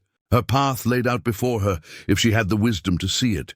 She descended from the ridge, allowing instinct as much as memory to guide her choices at each fork in the path. Sage followed her lead willingly, the horse sensing, perhaps, that this journey was unlike their usual expeditions. By mid-afternoon, they had reached a region of particularly dramatic stone formations, tall spires and balanced rocks that seemed to defy gravity. Charlotte reined in, a sudden recognition flooding through her. This was where she had fallen 5 years ago, where her path had first intersected with the spirit cave. The crevice that had swallowed her should be nearby. She dismounted, securing Sage's reins to a sturdy juniper that had somehow found purchase. In the rocky soil, with her walking stick in hand, she moved carefully among the stone formations, searching for the narrow gap that had changed the course of her life. It was both easier and harder to find than she had expected.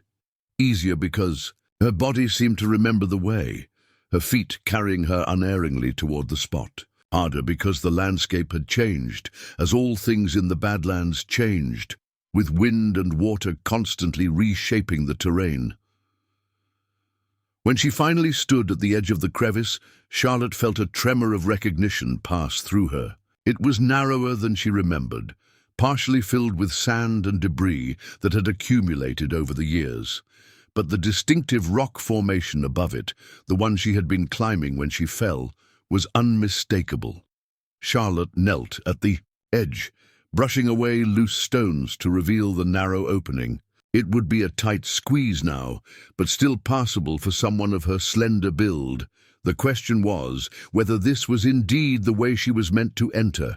As if in answer, the pendant at her throat grew suddenly intensely warm. At the same moment, a shaft of sunlight broke through the gathering clouds overhead, illuminating the crevice with golden light. Within that light, Charlotte could see faint markings on the stone walls of the narrow passage, the same symbols that decorated her walking stick and pendant. "I understand," she murmured, removing Little Hawk's offering from around her neck. She placed the small pouch of tobacco and sage at the lip of the crevice, murmuring the brief prayer of thanks White Buffalo had taught her years ago. Then, securing her walking stick across her back and making sure the hawk carving was safely in her inner pocket, Charlotte began her descent into the narrow passage. The fit was indeed tight, requiring her to turn sideways in places, but her slender frame and experience navigating similar terrain served her well. The passage descended at a steep angle, twisting like a stone serpent through the heart of the formation. In places, Charlotte had to use handholds carved into the rock, ancient aids that confirmed this was no natural formation, but a deliberately created pathway. After what felt like an eternity of careful descent, the passage widened abruptly. Charlotte found herself standing at the entrance to a chamber that was both intimately familiar and strangely transformed. This was indeed the spirit cave of her memories, the place where she had sheltered through that long-ago night. But it was also more, larger, deeper, its walls covered with paintings that seemed to glow with their own internal light in the dimness. Charlotte withdrew a small candle and matches from her pack, creating a small circle of illumination in the darkness. The flickering light brought the wall paintings to life. Hunters pursuing buffalo, abstract symbols whose meanings were lost to time, handprints pressed into the stone by people long since returned to dust. But there was more here than she remembered. A passage at the rear of the chamber that she had not noticed during her brief stay 5 years ago. It beckoned with a darkness deeper than the surrounding shadows, a void that seemed to pull at her consciousness. The pendant at her throat pulsed with a rhythm that matched her heartbeat, and the hawk carving in her pocket felt warm against her skin. Charlotte took a deep breath, steadying herself against the strange disorientation that threatened to overwhelm her senses. "I am here," she said aloud, her voice echoing slightly in the enclosed space. "I have answered your call." For a long moment, nothing happened. The cave remained silent, but for the soft sound of her own breathing and the distant drip of water from unseen depths. Then, so gradually that she almost missed it, the quality of the darkness began to change. A faint luminescence appeared on the walls, emanating not from her candle, but from the pigments of the paintings themselves. Soft blue-white light outlined the figures of hunters, animals, and abstract symbols, creating a ghostly tableau that surrounded Charlotte on all sides. From the deeper passage at the rear of the chamber came a sound, not quite a voice, not quite a song, but something in between. It beckoned with wordless insistence, drawing her forward, despite the caution ingrained by years of frontier living. Charlotte hesitated only briefly before extinguishing her candle. The peculiar glow of the paintings provided enough light to see by, and something told her that artificial illumination would be unwelcome where she was being led. With her walking stick in hand and the pendant warm against her skin, Charlotte entered the deeper passage, following the strange sound into the heart of the Badlands. The deeper passage narrowed as Charlotte advanced, the ghostly blue-white glow of the painted walls providing just enough light to see by. The air grew cooler and damper, carrying scents of wet stone and ancient earth. The sound that had drawn her forward, part song, part whisper, grew more distinct with each step, though it remained tantalizingly beyond comprehension.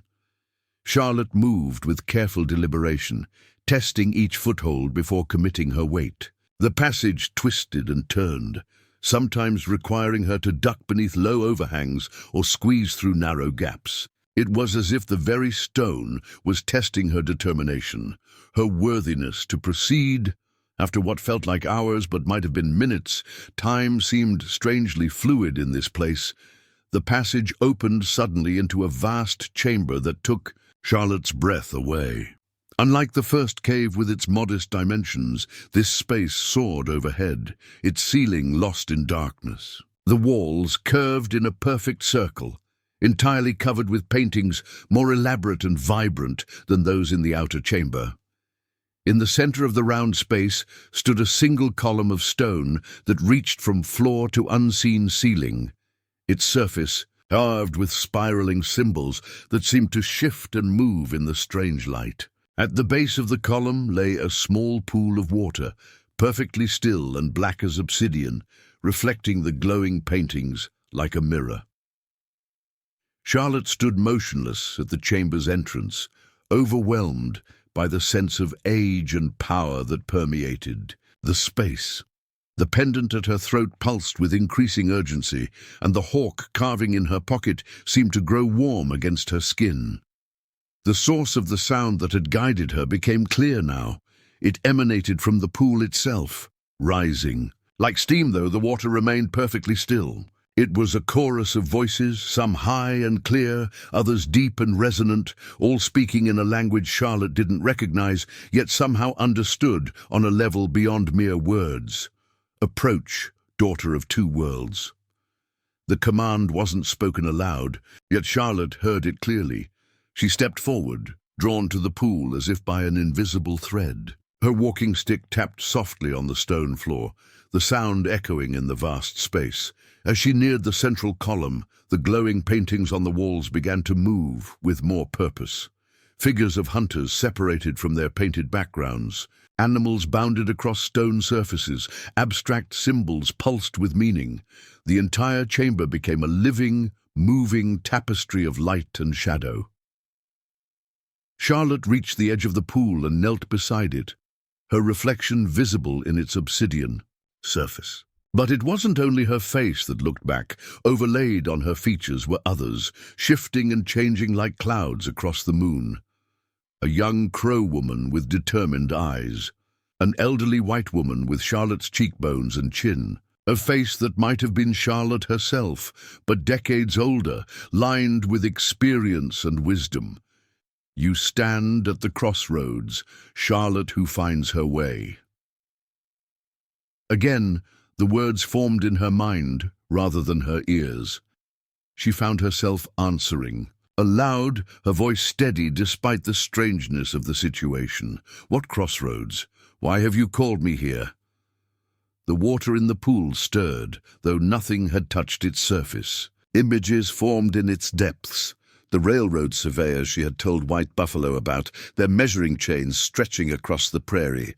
Behind them came iron tracks, then belching locomotives, then towns sprouting like mushrooms after rain. Spreading across the land in an ever-accelerating tide of change, the world above changes. The old ways fade. The new pushes aside what came before. Charlotte nodded slowly. The railroad is coming. New boundaries for the Crowlands. I know this. It's why I warned White Buffalo. The pool shifted again, showing Copper Creek as it now stood, then as it would become. A proper town with streets and shops, surrounded by fenced farms and ranches. The vision expanded outward, revealing similar settlements spreading across what had once been open prairie and crow hunting grounds. This cannot be stopped. The tide of your people is too strong, too numerous. There was no judgment in the statement, merely acknowledgement of an inevitable truth. Charlotte felt a deep sadness well up within her, for White Buffalo's people, for the vanishing wilderness, for a way of life that was slipping away with each passing year. Then why call me here? If nothing can be done, the pool churned more. Vigorously, the images dissolving and reforming. Now she saw herself, standing between White Buffalo and her father Thomas, a bridge between two worlds. Then the image expanded to show others, children from the settlement and crow youngsters, gathering around her as she pointed out tracks in the dust, teaching them to read the land, not to stop, but to preserve, not to prevent change, but to ensure remembrance. Understanding began to dawn in Charlotte's mind. You want me to keep the old knowledge alive, even as the world changes. The pool stilled momentarily in what felt like affirmation. Then new images formed. Charlotte leading, both white settlers and crow through the Badlands, helping each understand the other's ways. Charlotte documented the ancient paintings and carvings, preserving their meanings before they were lost to time. Charlotte teaches a new generation to honor the land that sustained them all. You walk between worlds as few can, born to one person, touched by another, marked by this place. The bridge must stand, or all will be lost. The pendant at Charlotte's throat grew almost painfully warm, pulsing with a rhythm that matched the subtle movements of the pool. The hawk carving seemed to vibrate in her pocket. She placed her hand over both, feeling their energies flow through her. "I'm just one person," she said softly. "How can I preserve what took generations to create?" The pool's surface broke at last, a small ripple expanding outward from its center. As the ripple reached the edge where Charlotte knelt, a fine mist rose from the water, surrounding her in a cool embrace. Within the mist, voices spoke more clearly, men and women, old and young, in languages both familiar and unknown. "No one stands alone in this task. The ancestors walk with you. Those who have gone before guide those who follow." Images flashed through Charlotte's mind faster than she could fully process them. White Buffalo passing his knowledge to his grandchildren, Ezra Blackwood mapping the sacred places that must be protected, her own brother William ensuring safe passage for crow hunters throughout his lands, her sister Margaret teaching settlement children to respect rather than fear their crow neighbors. Many hands, one purpose. Many voices, one song. Charlotte felt tears running down her cheeks, though she hadn't realized she was crying. The magnitude of what was being asked of her, the responsibility being placed on her shoulders, was overwhelming. Yet at the same time, she felt a profound sense of rightness, as if her entire life had been preparation for this moment. "What must I do?" she asked, her voice stronger now. "How do I begin?" The mist swirled more vigorously around her, and the voices spoke with greater urgency. "First you must see, truly see." The pool's surface began to glow with an intense white light that should have been blinding, but somehow wasn't. Charlotte found herself unable to look away as the light rose in a column, enveloping her completely. The stone floor beneath her seemed to dissolve, and she had the dizzying sensation of falling upward into the light.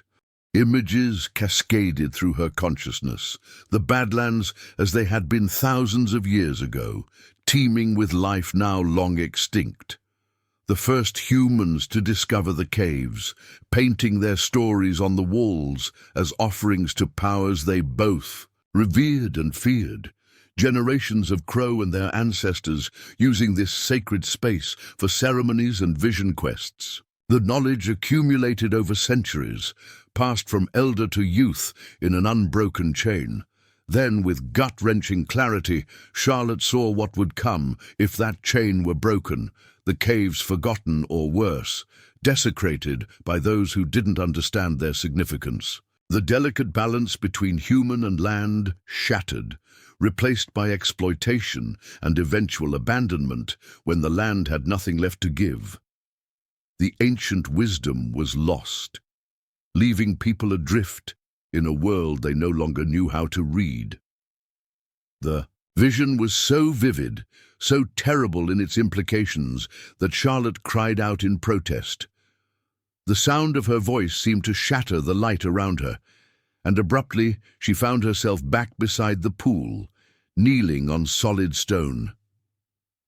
But something had changed. The glowing paintings on the walls had resolved into distinct figures that now stood around the perimeter of the chamber, men and women of various ages and appearances, some clearly Crow, others from tribes Charlotte didn't recognize. A few who might have been early white explorers or trappers. They were not solid like living people, but neither were they merely light and shadow. They existed somewhere in between, their faces solemn and expectant as they regarded her. These are the keepers who came before. Each in their time served as bridge between worlds, guardian of old knowledge, voice for the voiceless land.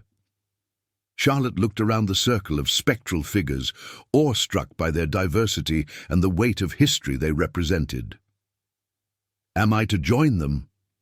In time. First, you must live your purpose in the world above.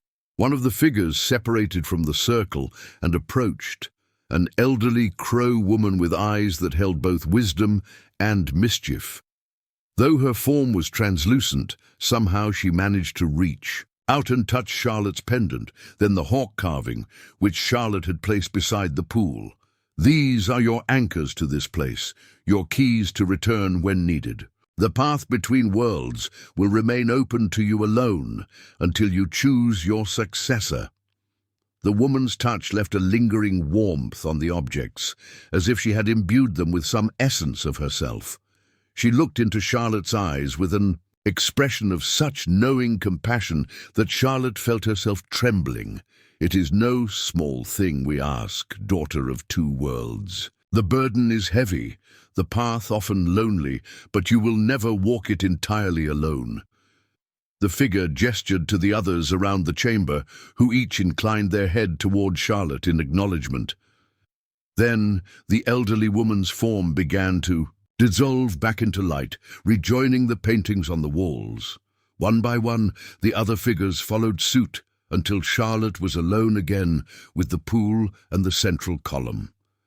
Return now to the world above. Carry what you have learned here in your heart until the time comes to share it with those who will listen.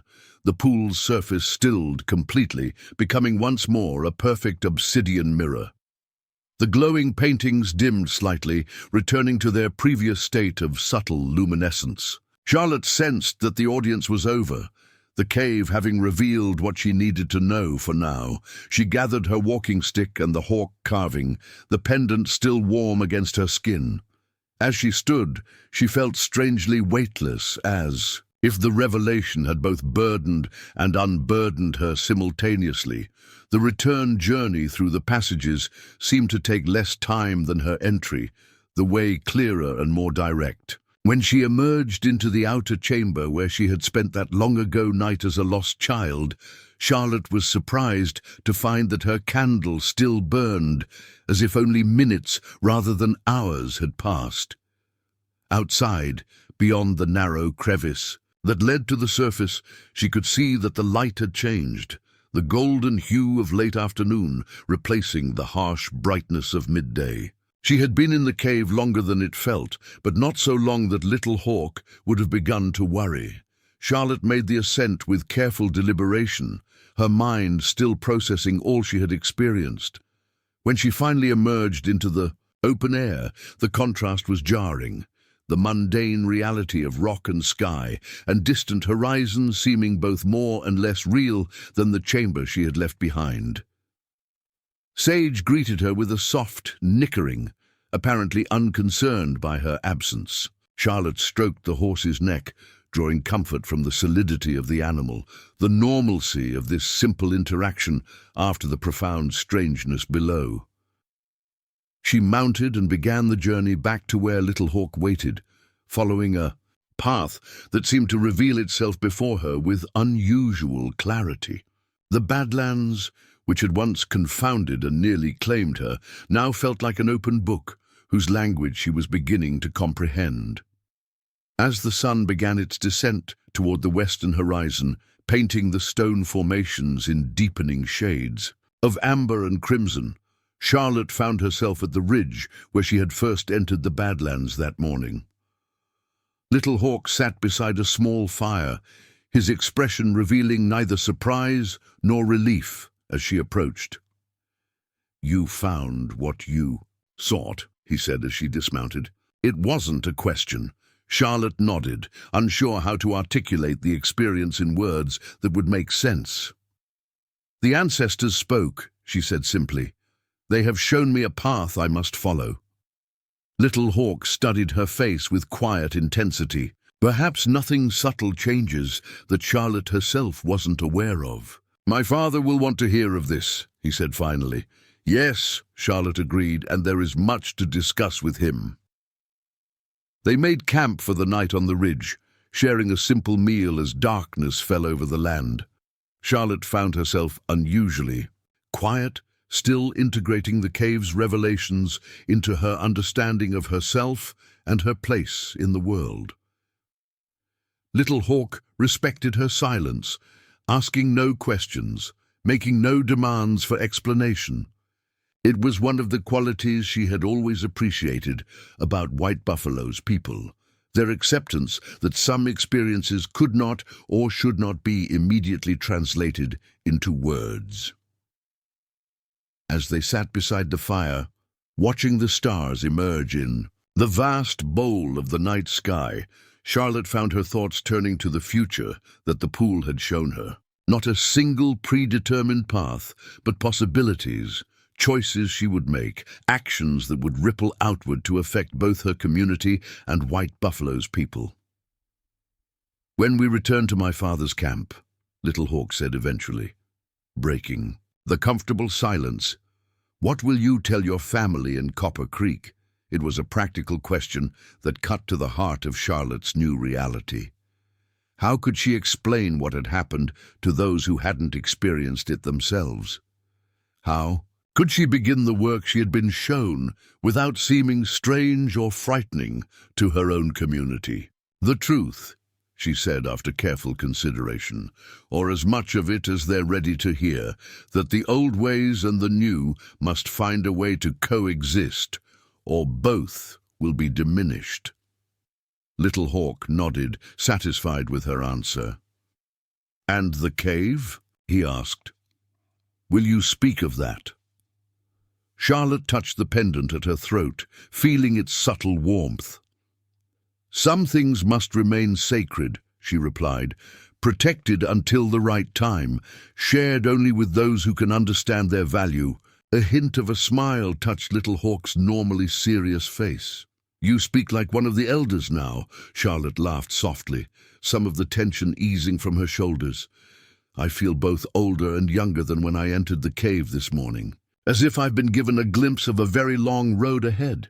They fell silent again, the fire crackling between them as the night deepened. Charlotte found her mind drifting to practical considerations. How to begin the work of preservation, who among both communities might be allies in the effort. What knowledge should be prioritized before it was lost? She thought of Ezra Blackwood, who already understood the importance of documenting the land and its sacred places. Of her sister Margaret, whose position as teacher gave her influence over the next generation of settlers. William, whose growing status as a successful rancher earned him respect among the businessmen who would eventually decide the route of the railroad. Threads of possibility, connections waiting to be woven into something stronger than any single strand could be alone. The vision from the pool had shown her not just what might be lost, but how it might be preserved, not preserved like a dead thing in a museum, but like a living tradition adapting to changing circumstances while maintaining its essential truth. The fire burned down to embers, and Little Hawk prepared for sleep. Charlotte remained awake, watching the stars wheel overhead in their ancient patterns. The pendant pulsed gently against her skin, and the hawk carving sat cool and solid in her. A balm, tangible reminders of her experience, anchors to both the world below and the task ahead. In the morning, they would begin the journey back to White Buffalo's camp. From there, Charlotte would return to Copper Creek, to her family and the community that represented the advancing tide of change the ancestors had shown her. She would seem the same to those who knew her, yet she was fundamentally altered, not just by what she had learned, but by what she had agreed to become: a bridge between worlds, a keeper of ancient wisdom in changing times, a voice for the land that had shaped her life since that long-ago day when, as a lost child, she had wandered the Badlands until a Crow Scout found her tracks in the dust. 5 years ago, Ezra Blackwood had tracked her through this unforgiving terrain, reading stories in the marks she left behind. Now she had been given the ultimate tracking skill, the ability to read the past and glimpse possible futures, to follow the traces of those who had come before and forge paths for those who would come after. Charlotte looked out over the darkened landscape toward the Badlands that had claimed and then returned her twice now. The wind whispered through the stones, carrying echoes of ancient voices. In that moment, she felt connected to everything: the earth beneath her, the sky above, the ancestors behind, the descendants ahead. "I understand," she whispered, though there was no one awake to hear. "I accept."